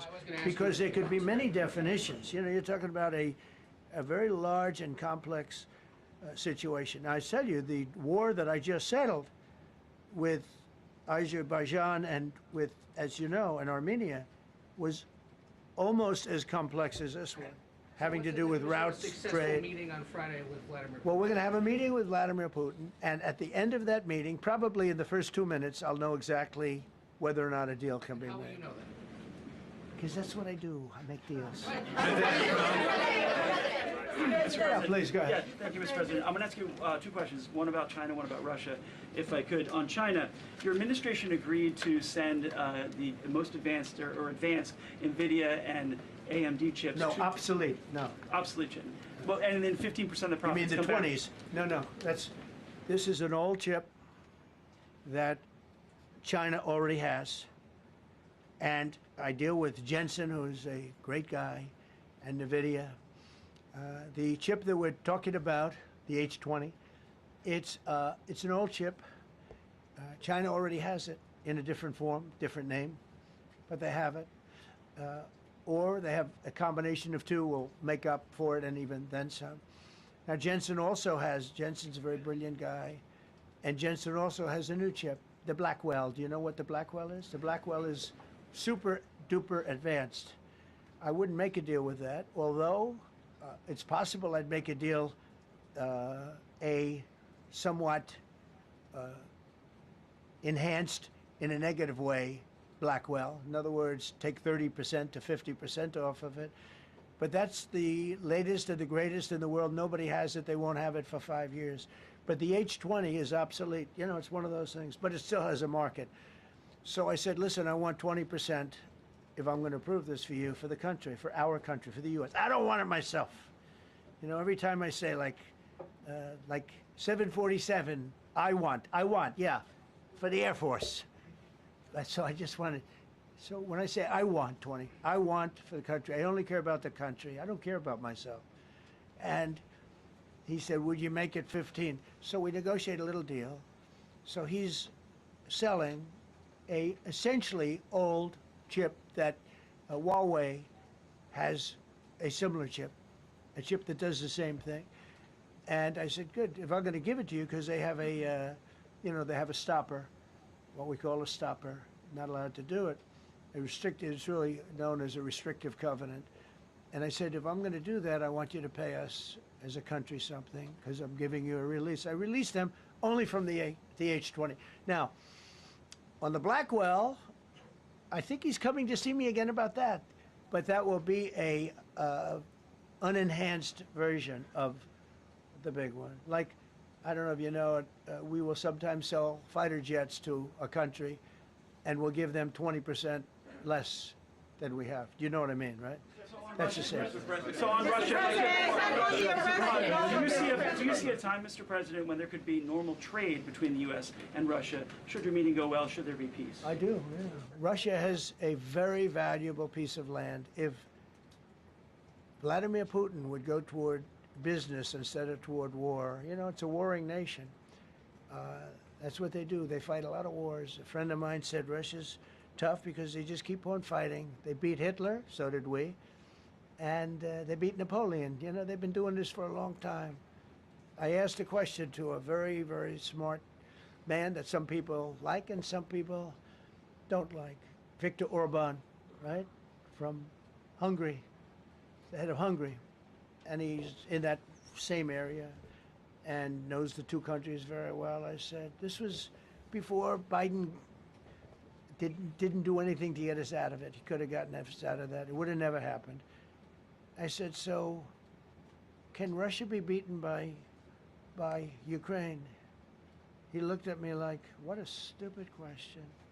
He said, Russia's a massive country, and they win their country, and they win their life through wars. They fight wars. That's what they do.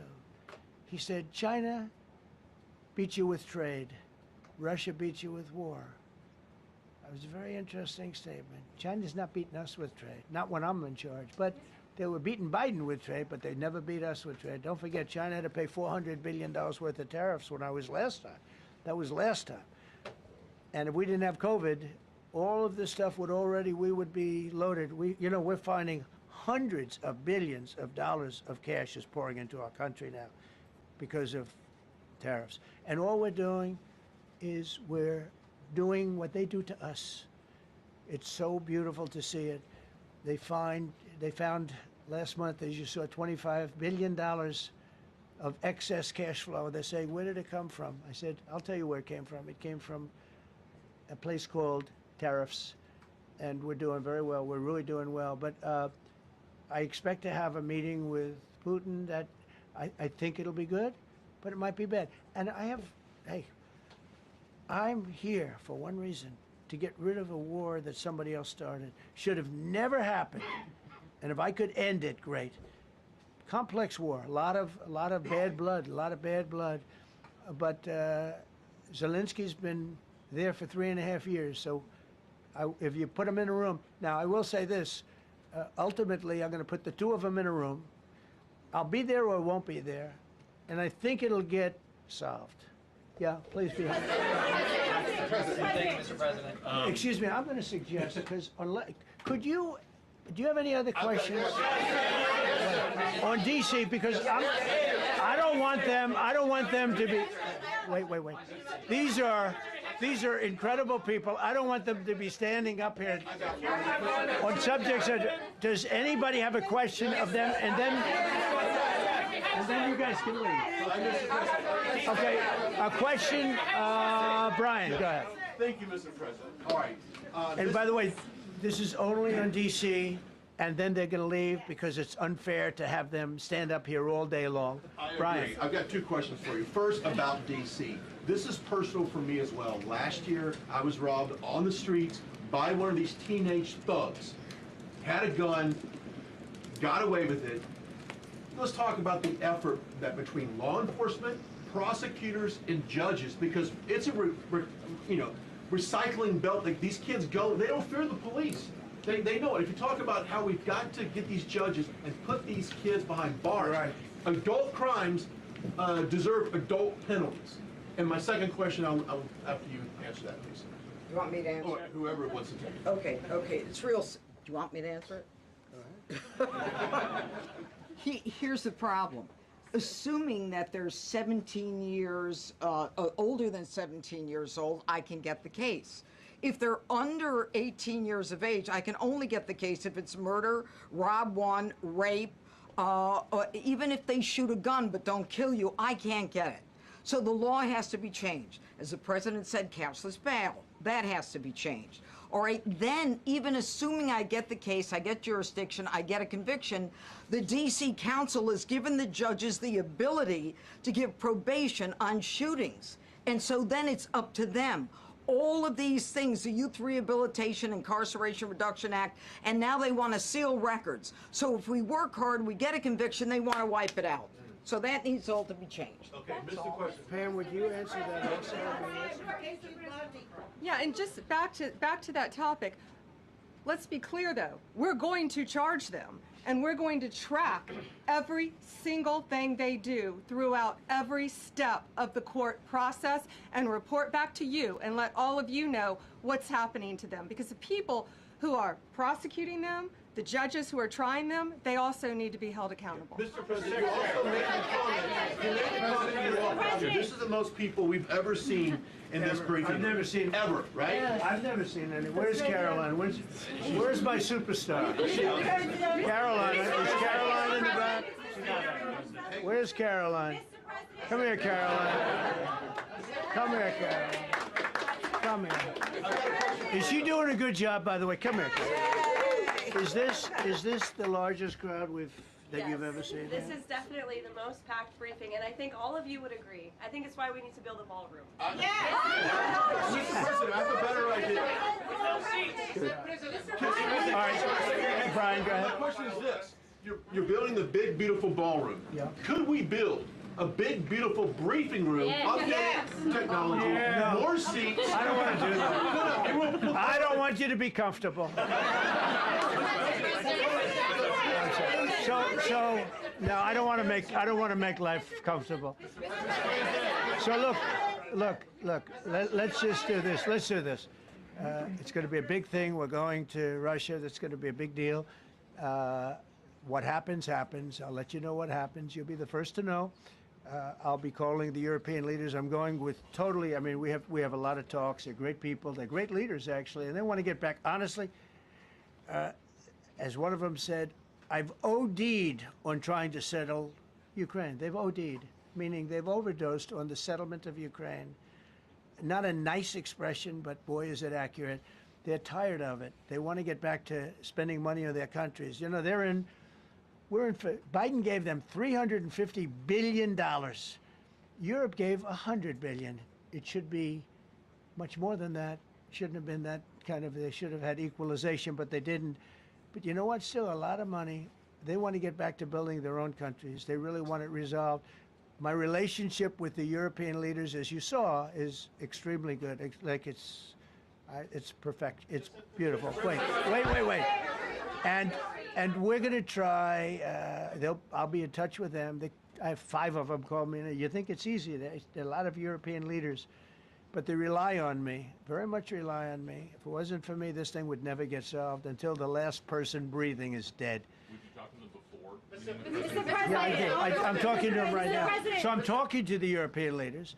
I'll be talking to President Zelensky. I'm going to get everybody's ideas. I go into that thing fully loaded right up there, and we're going to see what happens. Now, I think one of 2 things is going to happen. It's going to be a good meeting, and we'll go a step further. We'll get it done. I'd like to see a ceasefire very, very quickly. Very quick. I'd like to see it immediately, but I'd like to see it very quickly. And we're going to be dealing with the European leaders, and we're going to be dealing with President Zelensky, and hopefully we're going to have a great success. As far as this, what we did today, and I think you were here for D.C. more so than even Russia, because Russia will be, you know, we have a couple of days to go, but the Russia is going to be very interesting. But to me, what is very exciting, and we're going to take back our capital. We're going to make it beautiful again, but we're going to make it, more importantly, safe again. It's going to be so safe. It's going to be a model.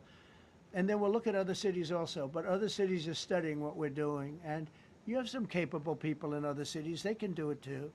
But we have a great group of professionals. We're going to have a safe, beautiful capital, and it's going to happen very quickly. Thank you all. Thank you all very much. The Justice Department appeal the Epstein decision today, Mr. President? How long will the takeover of D.C. police last? We'll see you guys tomorrow. We'll have another briefing. We'll see the National Guard on their streets. All of them. Will we get more prisons out of this, sir?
Good afternoon. Arguably, Harford County has never seen a case or defendant more deserving of every single day of the maximum sentence this court imposed today. This has been a long and grueling process for Rachel's family, and it is our hope that this sentence provides some sense of justice as they close this chapter and move forward in their grief and toward healing. Nothing will ever bring Rachel back to them or restore their lives to what they were before this immense tragedy. But hopefully, knowing this monster will spend every single day of the rest of his life behind bars will give them some peace as they move forward into the next chapter of their family story. My wish for this family and Rachel's children is that they believe we gave them some sense of justice for the loss of Rachel, and that they continue to honor her memory and her legacy in everything they do for the remainder of their lives. At this point, I'll take any questions you guys may have. I just noticed, Marcus Espinosa with News Nation, during this day, when you were up there, you seemed emotional as well. Can you talk about what specifically was striking you and what this day means for all the work you guys have done the past 2 years and for the Morin family? Sure. So obviously throughout the life of this case, I have built relationships with the entire Morin family, especially the children. I think that was the hardest part for me, is what they have had to live through and what they're going to miss with their mom, for all the years to come. So I think that was the most challenging part emotionally for me, was their victim impact statements and how this has really affected them. But this has obviously been an immense amount of work for both the Sheriff's Office and for our office, and we're just glad today. Everything we have done has been to bring justice for Rachel and for her family and her children. So we're just glad today that justice was served and that everything went the way it should have. One more for the mother and everybody involved. What can you say as far as her strength today to be able to get up there and read a statement in person? And then I think everybody could agree from the children, statements were either played out loud or a statement was read, that there was not a dry eye in that room. Sure. Obviously, as a mother myself, I can't imagine standing up and doing what Ms. Morin did today, to have to talk about the loss of her child.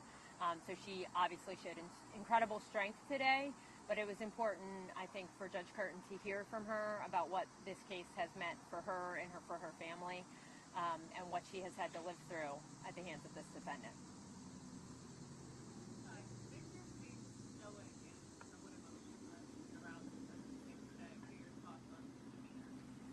So after reading the evaluation by Dr. Witzak, I wasn't really surprised. It seems that he behaved similarly during her evaluation. That's how he's been throughout all of this. He has no emotion for what he did, and as she said, he's shown no sympathy, no empathy, no any emotion for what this family has been through and for what he did to Rachel.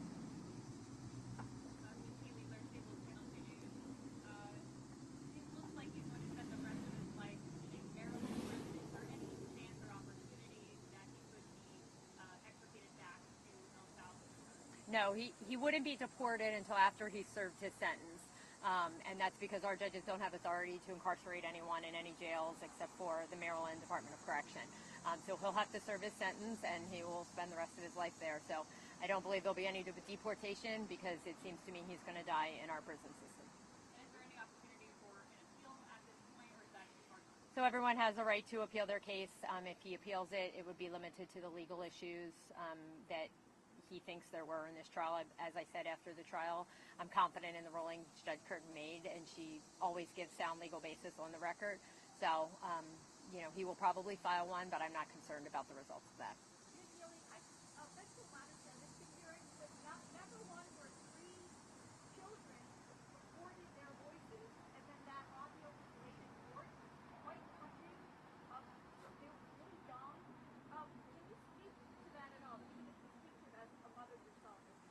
Sure. So I felt it was important for them to give their victim impact statements, for it to come from their voices. It's their statement, they're their feelings. So when I spoke with them about their victim impact statement, obviously being in court as children, it's too much for them. Even Faye, who's an adult, had difficulty with coming today because it's just too much. So my suggestion for them when they wrote their statements was to record it so that the judge could hear it from them. And to me, that was what was most important and most impactful.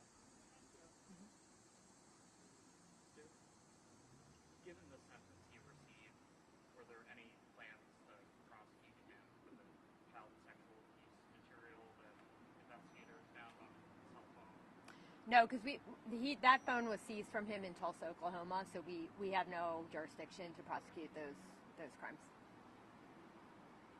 What message do you hope this sends for this type of violent crime? The fact that, perhaps maybe he felt he got away with it because it took 10 months, and then now he's spending the rest of his life in prison. So I think in sentencing, I talked about the general deterrence and the specific deterrence here, and that's twofold. One, the message to our community that we are not going to tolerate this type of crime in our community, and understanding that if you commit this kind of crime here, this shook our entire community. The Ma and Pa Trail is a beloved place in this community, and he took that not just from Rachel and her children, but from our entire community at times. So the message to the community is that we're not going to tolerate that here, and again, the outcome will be swift and certain. As I said, after the trial, you will be apprehended, you will be prosecuted, and you'll be sentenced to the maximum that we can give you. As to him and his individual deterrence, as I said, there's no sentence that's going to deter him. The only way we deter him from committing crimes is to keep him locked up until he is not living anymore. Any other questions? All right, thank you all.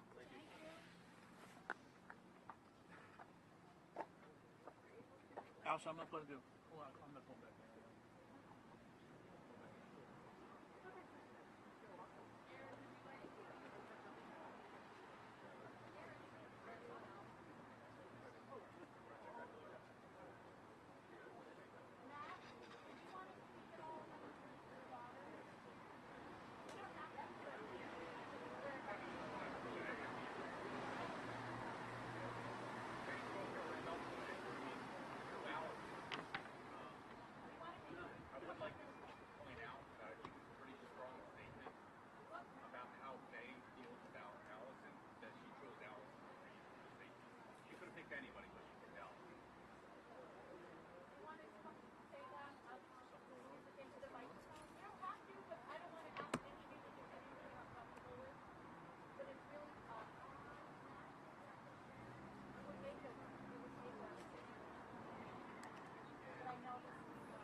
It's okay, Aaron. Now everyone's going to stick their mics in.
And she, loved everybody. She had the biggest heart. She had the funniest stories and the jokes and just a really big laugh. And I mean, she lit up a room. Every room she came into, she would light it up. And I mean, that's a memory that we want to keep continuing that on. And it was also, what the children have gone through, all of her 5 kids. It's been a really hard 2 years. And all the things that they missed out on with their mom that they'll never get back again, and they won't have her for the rest of their lives. And then we went into, the day that me and Michael went to walk the trail, the day before Rachel's birthday, to bring flowers. We ended up praying, and we worshiped God there, and we found peace, and we prayed for this criminal to be found, but prayed for our family for healing and comfort, and answers. We're just crying out to God, and it actually turned into a prayer of forgiveness, which is very unfathomable, for this type of story and situation that people go through the pains and the heartbreaks and the loss and the mourning and just the unknown. It's very scary, but to give it to God 100% and to know that He's got this and He's got a plan. It's not our plan, it's God's plan, and that anything that was made to be evil on this earth, that God can turn it for good. So we allowed Him to do that. So I believe that day that God heard our cries, because the very next day is when that tip came in where they found Victor, and they were able to find him and arrest him. So that was like the very next day, and I just spoke how that's not a coincidence, but that's God in action, showing us that He's here on this earth and He's with us every step of the way. That even through all this, we've never been alone. And Rachel loved God, and she was a Christian, and I think a reflection of Rachel to be able to pass that torch along and say, look, we're going to love, we're going to give grace, we're going to forgive, we're not going to forget, and I believe in consequences, that everything we do on this earth, we have to pay for what we do. But giving it to God allows like a judge, Curtin, to make the most amazing call ever, life plus 40. We couldn't ask for anything better. So that does give us some closure. It doesn't bring Rachel back. There'll always be an empty void in our lives and in the children's lives. But, we do get some closure. So we can move on from this and know that he's not going to get out, that Rachel's kids are not going to have to cross paths with him ever again. And hopefully he can turn his life around. Thank you. Thank you very much. Thanks for sharing that. You're very welcome. I wanted to follow up on Karen and Michael. You both talked about this individual tax statements. You both chose to forgive at a time when that feels maybe impossible. Can you talk about how difficult that decision was for the both of you to make that statement today? I mean, in a sense, it wasn't very difficult because it's the truth. And so just aligning yourself with truth essentially can be kind of, say it's simple but not easy. So yeah, in the end, regardless, God is going to get the glory. So. All right, thank you. All right.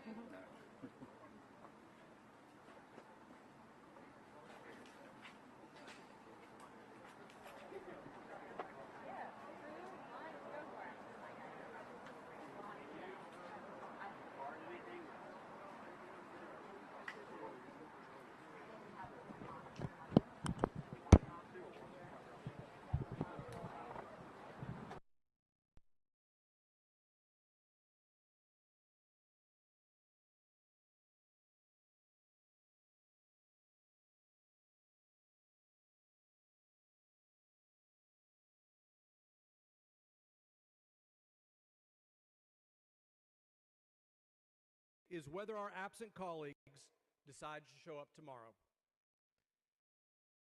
Now, to update you on the process of locating our colleagues in compelling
about the plans, about the words that he said.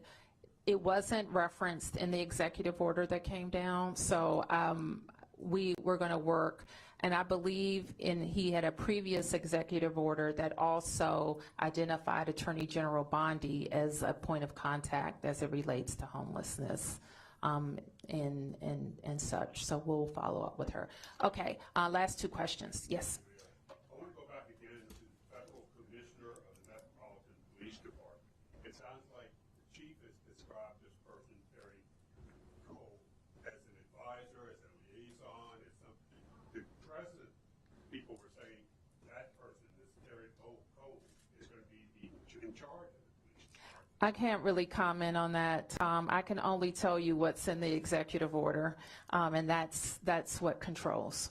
Yep. Can you identify yourself?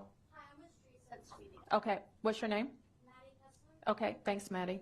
Will DHS be coordinating with law enforcement when it comes to increasing commitment clearance for disaster floor? And then if AG Bondi directs local law enforcement to arrest real people experiencing homelessness out of DC, will Chief Smith comply? Well, let me just say what MPD needs to be focused on, and it's violent crime. We simply, like our force, when the chief deploys every day and every night, is focused on people who are committing crimes in the district. So I'll leave it at that. Yeah, one more if I could. Okay. You testified to Congress after the 2020 racial justice protests when there was concern that Trump might take control over MPD at that time, that would be a complete disaster, that you were worried that you're going to lose control of the city. Can you reflect on this moment today? Do you feel that you're at risk of losing control of the city? Are you worried this is going to be a complete disaster? I'm going to work every day to make sure it's not a complete disaster. Let me put it that way. And I think that with Chief Smith's leadership and her expertise in both the federal space and the local space, we are going to do our level best to maintain, as the chief talked about, to maintain the trust that DC residents have in us. What could be a disaster is if we lose communities who won't call the police. That could be a disaster. What will be a disaster if communities won't talk to the police, if a crime has been committed and could help solve that crime. That could be a disaster. It would be a disaster if people who aren't committing crimes are antagonized into committing crimes. That would be a disaster. So we're going to work every day to get this emergency put to an end. I'll call it the so-called emergency, and continue to do our work. And at the same time, make sure that if these are like the law enforcement officers who are called, they're leaving their homes, their towns, maybe doing double shifts. If our National Guard are deployed, they're leaving their primary mission to come. We don't want their time to be wasted. We want to be strategic and work with them. But I'll end by saying this. If we know the tools that are available to the district if we are experiencing a surge in crime, and I put them in place before. It includes curfews. I've asked the council to pass emergency legislation. I've asked the Congress for additional funds. We've done all of those things. So there's nobody here, and certainly nobody who works for me, who wants to tolerate any level of crime. And I know it's frustrating sometimes to hear if I say our crime numbers have gone down, yet you've been a victim of crime. It doesn't matter to you if crime has gone down, if you were a victim or you know someone who is a victim. So we understand that. We work every day to stop crime. Thank you, everybody.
veces.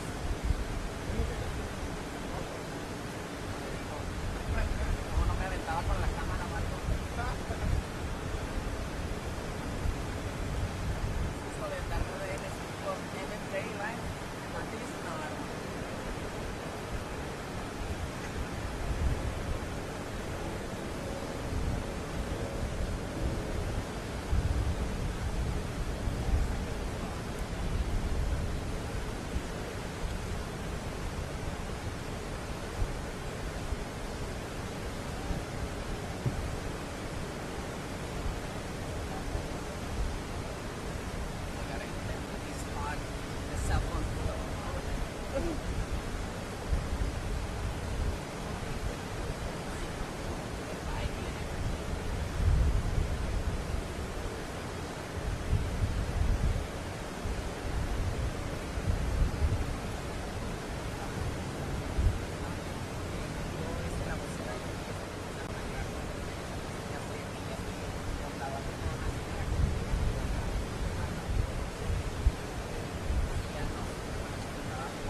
Yeah, up here. Probably where that line is.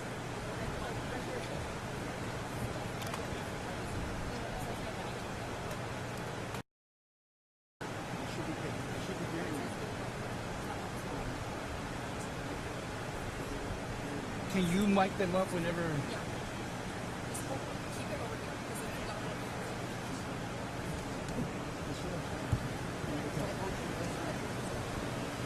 Okay. Okay.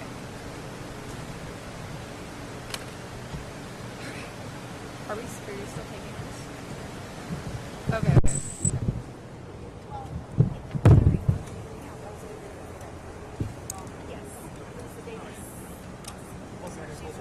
Yeah, you might have to put it on your back because it was just not working out. Okay, Caitlin, I'm gonna let you go.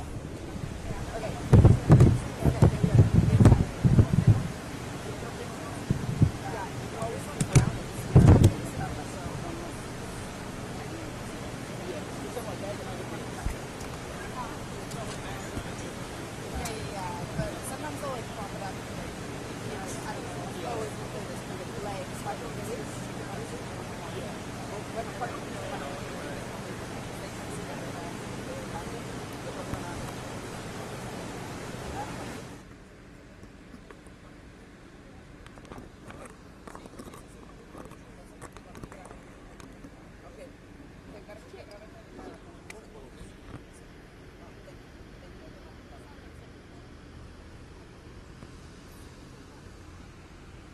Is there ISPs for Photogs to dial into? It's the same as ours. Wait, hold on. I need to respond to them. Are y'all the same spot? Yeah.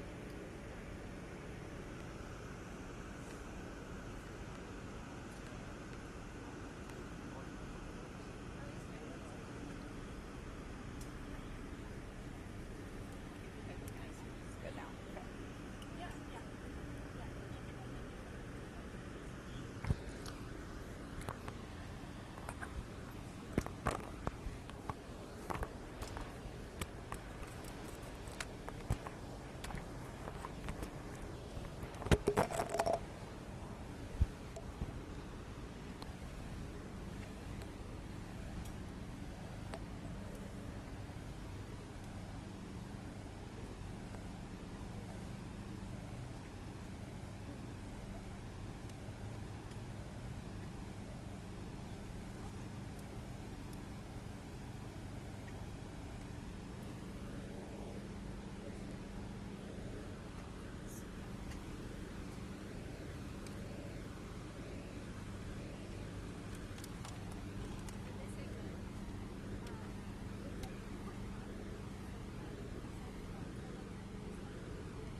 They're sending Ron and Isabella over here just in case it's back up, but I told them it's working now that it's been on for that. It's fine.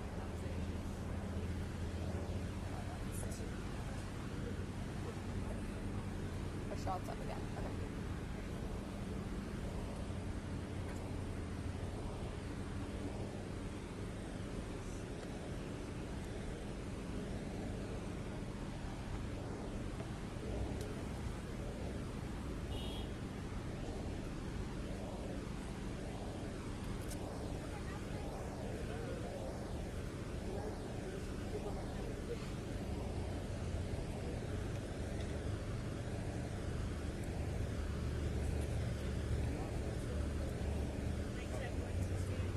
Right where that mic is? Oh, okay.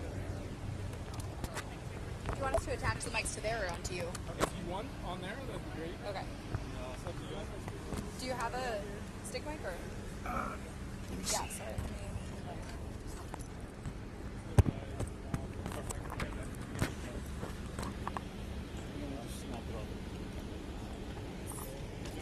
Thanks, y'all. Sorry. You're good. Are there any other mics I need to go? Yes, one more. Turn that one off.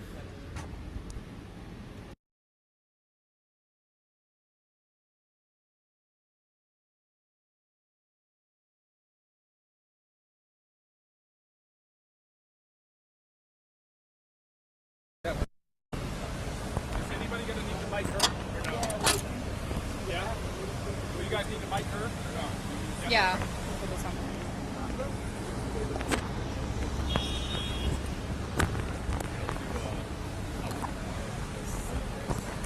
Oh, he said get in front of the camera. Tell them they're about to do the pressure, so you do it some more. I got it.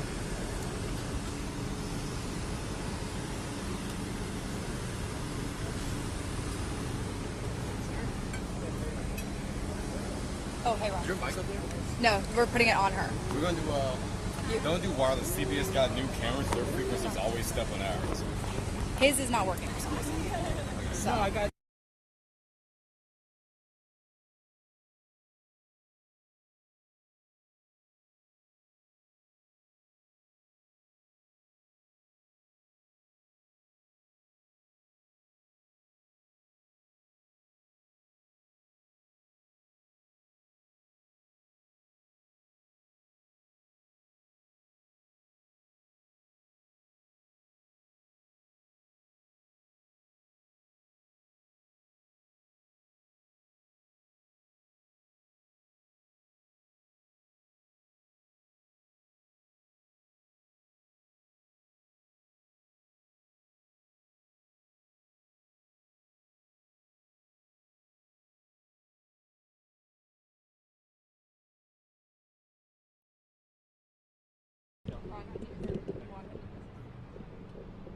Yeah.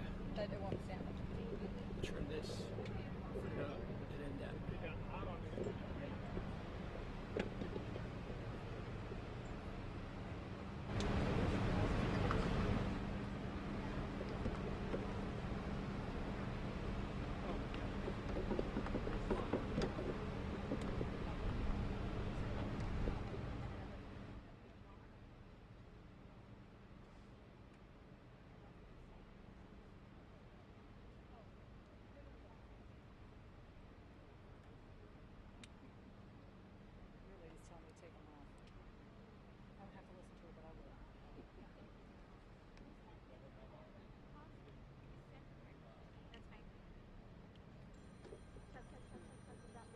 What about if it's right here? Is that okay? Testing. 1 2 1 2. Do you have levels? Test. Okay. No problem.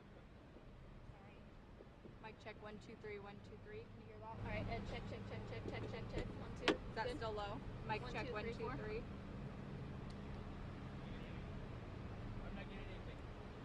Hello? Okay. Are you guys picking up?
Chief of Lisa Davis, Chief of Police for Austin.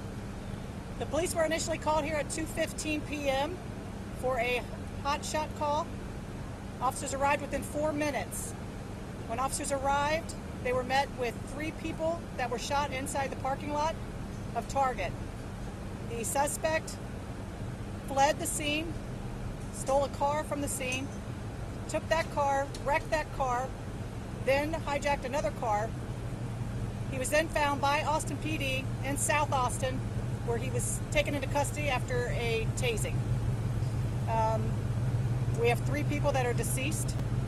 This is a very sad day for Austin. It's a very sad day for us all. And my condolences go out to the families. At this point, looking at the suspect, we have a male white suspect who appears to be 32 years of age, does have a mental health history, but all of that is very new. This is a new, very early in the investigation at this point, but he has been apprehended. I'd like to thank our public safety partners. Again, it is quite amazing to arrive on scene here and see fire and EMS, Austin AISD, all here helping and supporting. At this point, I'll go ahead and turn it over to Chief Lutgritz for some words. Good afternoon. Robert Lutgritz, Chief of Austin Travis County EMS. Austin Travis County EMS received our initial calls at around 2:19 p.m. 4 minutes later, first units arrived on scene at 2:23 p.m. The initial responding units arrived and found 3 victims. Two of those were pronounced on scene by Austin Travis County EMS. One was transported to a local at the hospital. In addition, one additional individual was treated on scene for unrelated injuries. At that point, I'll turn it back over to Chief Davis. Do you have anything? All right, we'll take a few questions. And again, understanding this is a very new investigation. Do we know what led to this? Hijacked, and I want to know where that car was hijacked and if the person who was driving that car was injured. At this point, we believe that that was one of the people that was shot, but it was in the Target parking lot where the first car was taken. The first car crashed. The subject then ran into, I believe it was a Volkswagen dealership to take another car. And if that car was hijacked from the Volkswagen dealership? I believe so, yes. What led to the shooting? We don't know if there was an altercation or what. At this point, we're looking at video. People that are within Target are moving out of Target. We're moving some over here to the PetSmart and the Dollar General.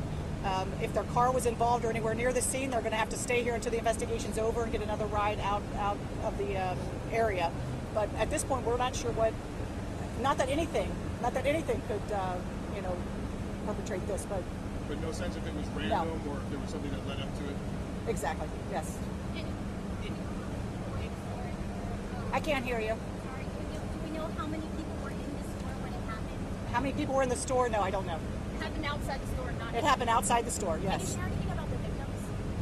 We do not. I don't know anything about the victims at this point. No. There was a child? I don't know that yet. Yeah, we see that you take a lot of people inside of that store. What is that? That's right. So those are, yes, that's emptying Target. We want to empty the store and reunite them and get them out of here if they were not a witness to the scene. But the cars are going to have to stay here until we're done with the scene. Can you tell us where in South Austin the suspect was apprehended? I'm not sure. JD, do you have an address in South Austin? 2400 block of La Costa. Does he have any connection there, or that's just where he was found? That's just where he was found. Was there a chase that led you guys? No, I believe it was a call for service. I believe the subject got out of the car. Another person called. I don't know what the behaviors were at that point. And again, we're talking, this is within the last 25, 30 minutes. So I want to get this information as quickly as possible to you. So what that call for service was, I'm not aware of. But officers responded quickly and an apprehension was made. And which dealership was it? All I know is it was a Volkswagen that was taken. I don't know if it was a Volkswagen dealership, but it was a Volkswagen. You said the suspect has mental health history. Any prior arrests? He does have a rap sheet here with us, but there is some emergency holds, detention holds. One more question. Again, our thoughts are with the family. This is a tragic time. Our thoughts are with the officers and EMS and fire who have to come and do the work here at the scene, forensics, everyone that's doing the scene. Again, a special thanks to AISD for coming over and helping out. It's a big scene, a lot of cooperation, and truly impressive the amount of cooperation that the city alone does together. So thank you all for coming. Thanks. Thank you. Thank you, Chief.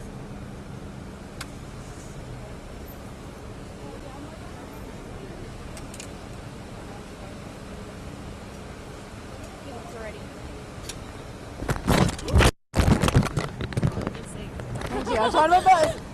Okay. What do you do? Thank you, King. Okay, sorry. Don't steal it. I know, my God.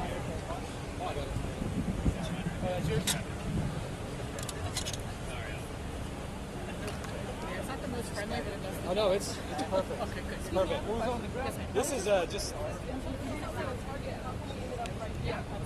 So there's a way to that's a crime scene right now. On this crime scene. Yeah, no problem.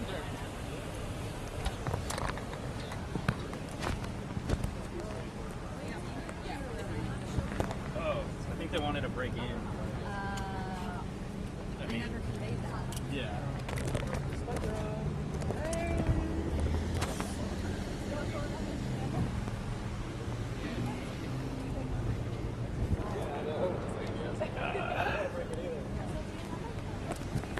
What's up? What's going on?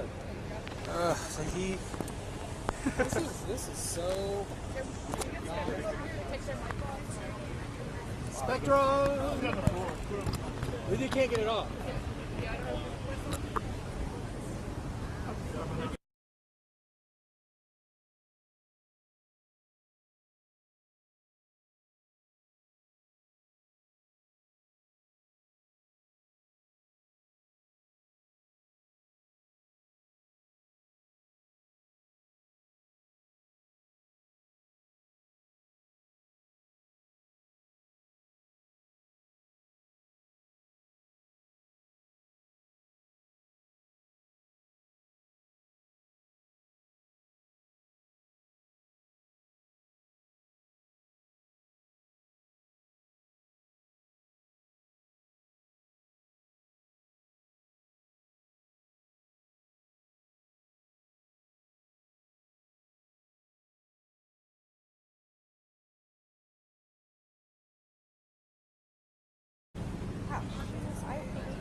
I'm on IFB 7 if anyone can hear me.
Mic check. Mic check. Mic check. Mic check. Mic check. Mic check. 1, 2, 3. Mic check. Mic check. 1, 2, 3.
You want one? I have my water in the car. I'm actually going to grab.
Video.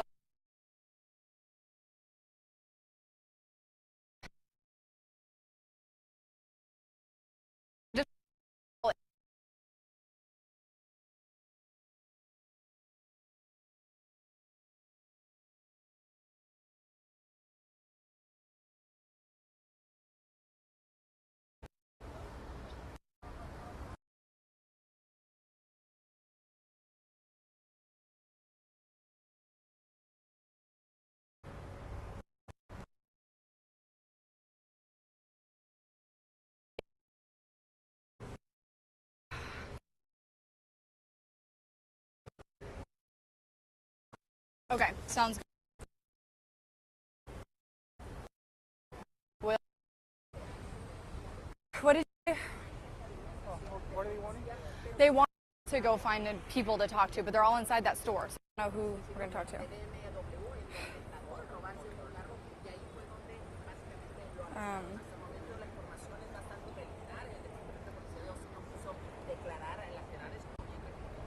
Where are they going? I just gave him an extra pack in case. Oh, are they going somewhere else? Where are you going?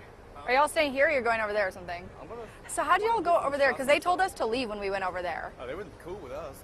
It's okay, because I'm staying. Don't get in the Target parking lot. Yeah, we weren't. We were on the other side. Yeah, we were back there, and they told us to leave. They told us to come over here.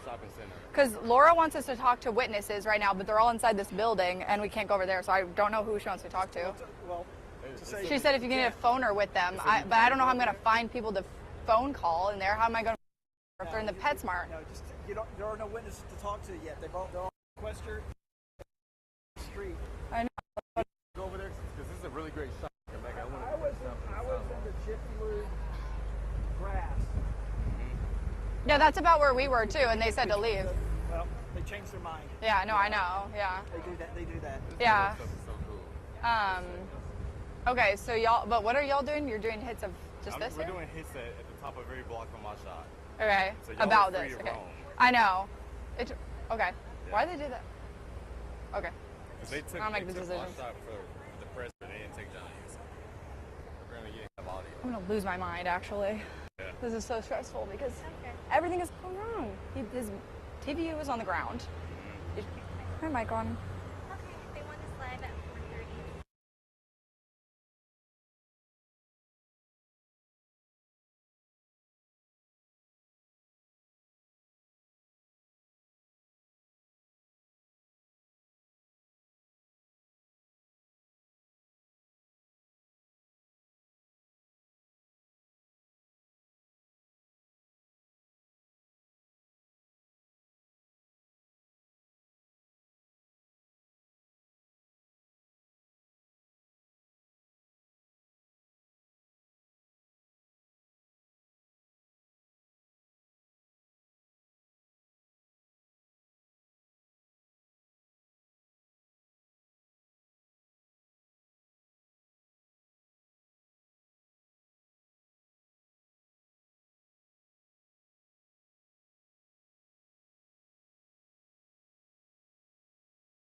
spoke already. They spoke, yeah.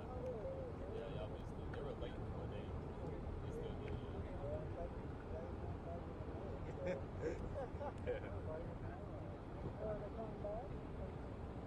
They'll probably do another piece later today, but I won't do anything else right now. Yes, sir.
Back seat on the floorboard. There's two umbrellas.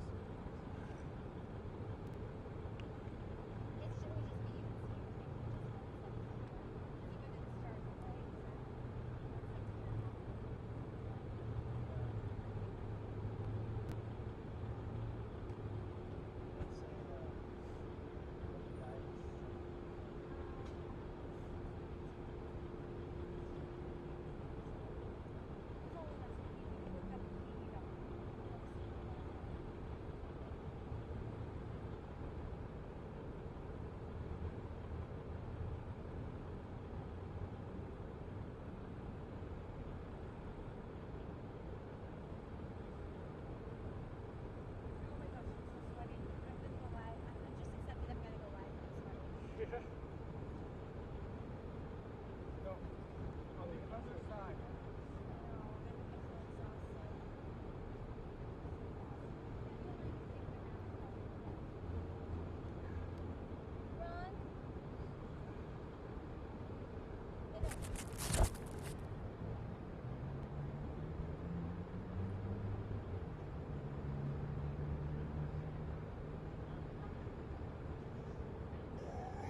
Sorry.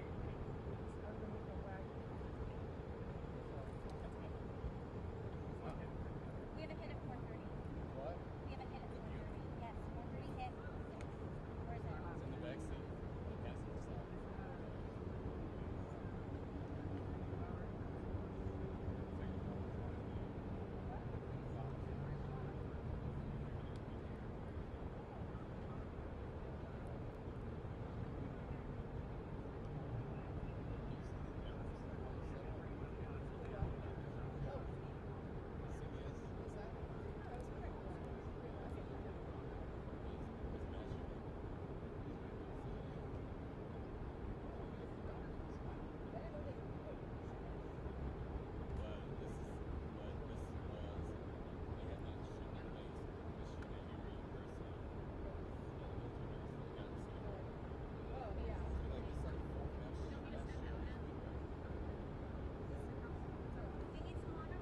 No, that's right there.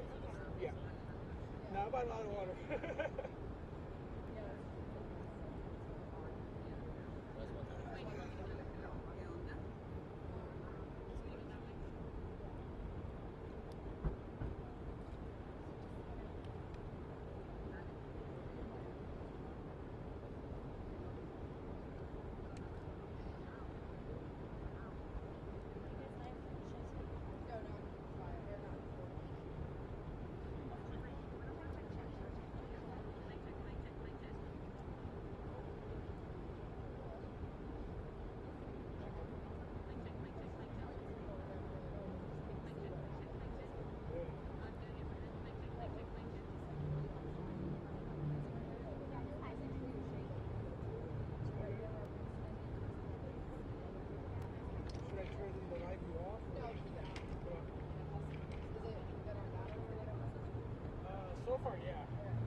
1, 2.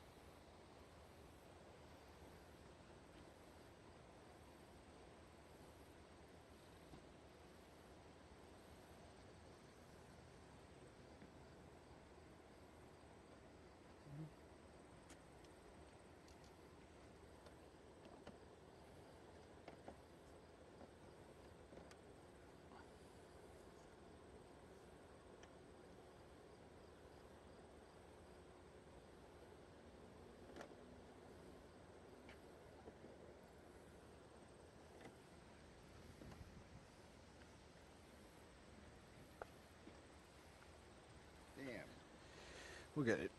I'm confident. I'll figure it out. There's got to be some way. I don't know if you want to throw it in the car and cool it off for a little bit, or...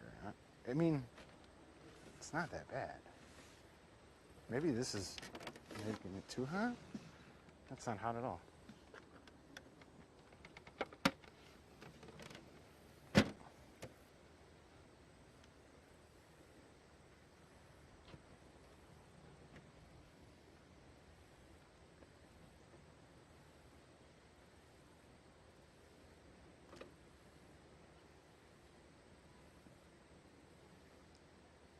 No, that's not the right one.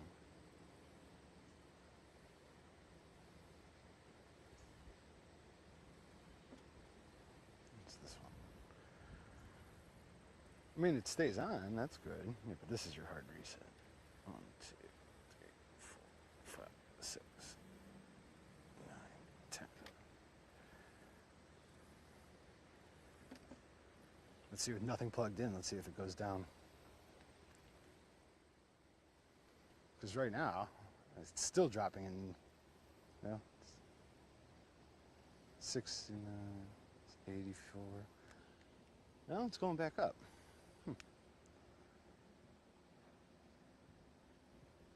That's good. That means that it's holding.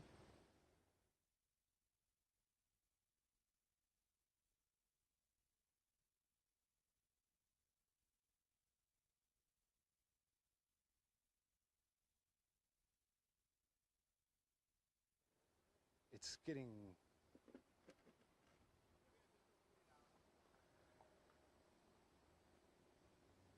instantly down to 40, 22. It's just not pumping anything out.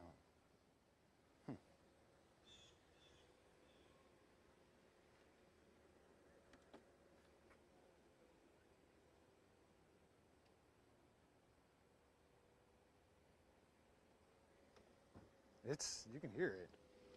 She's humming.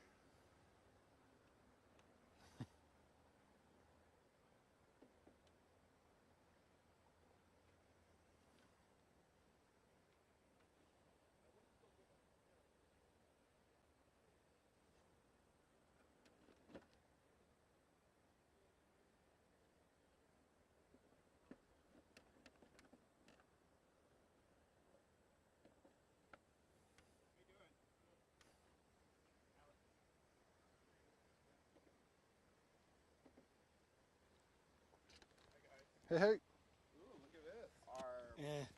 It's not working. We're a production crew, film crew out on a scene.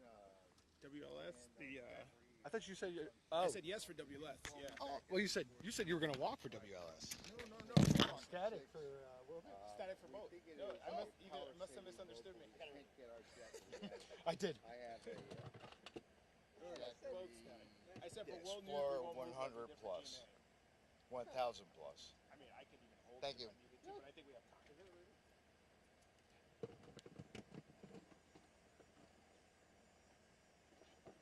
Either you misunderstood me or I misunderstood the question. I thought I heard it. Now we've seen it from both sides. Yeah. I wrote this blank in case it started to open. No, I can't go wide once we put that in. We're not staying static. We're not Fine. walking. We're not moving. That's fine. We're not moving. It's a static shot. Okay. Dialed in. I don't actually need this. Let's do this then. Yes. What do you got there? It's just a blanket in case it overheats. Oh. It's starting to worry the computer. Bobby's gonna be pissed. About? That's not. Oh no, that's my. That's his. Flying fish blanket. Ah.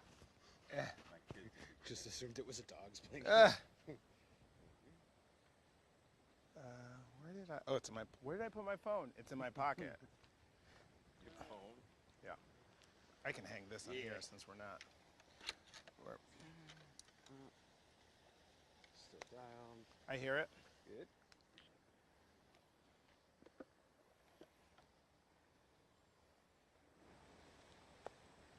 Yes, hi, Chicago. How are you?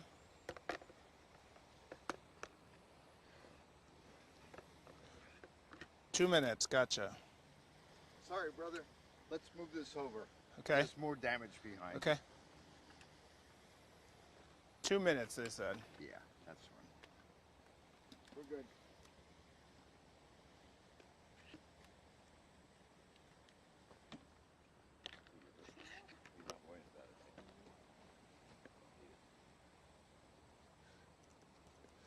We're in Menominee Falls.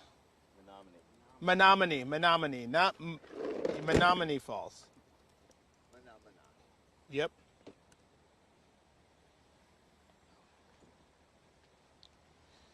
And it's Judy and Rob, right? So I could do this, Bob? Yeah. Okay. Over your right shoulder would be best. This way? Yeah. Okay.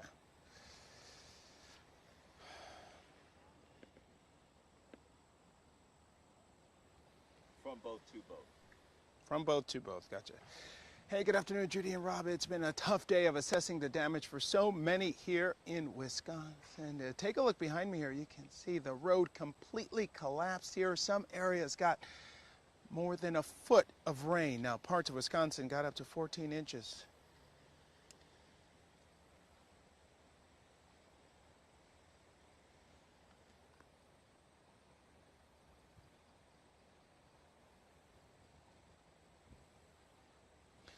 You have the script. You should have the script in front of me, so I was going to stick to the script and toss to that soundbite.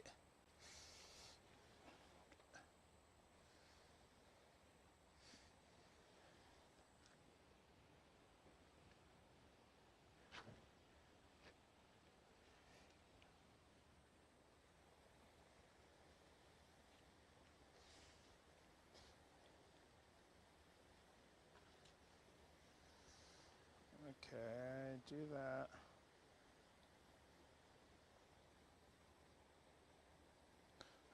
Lost everything down there.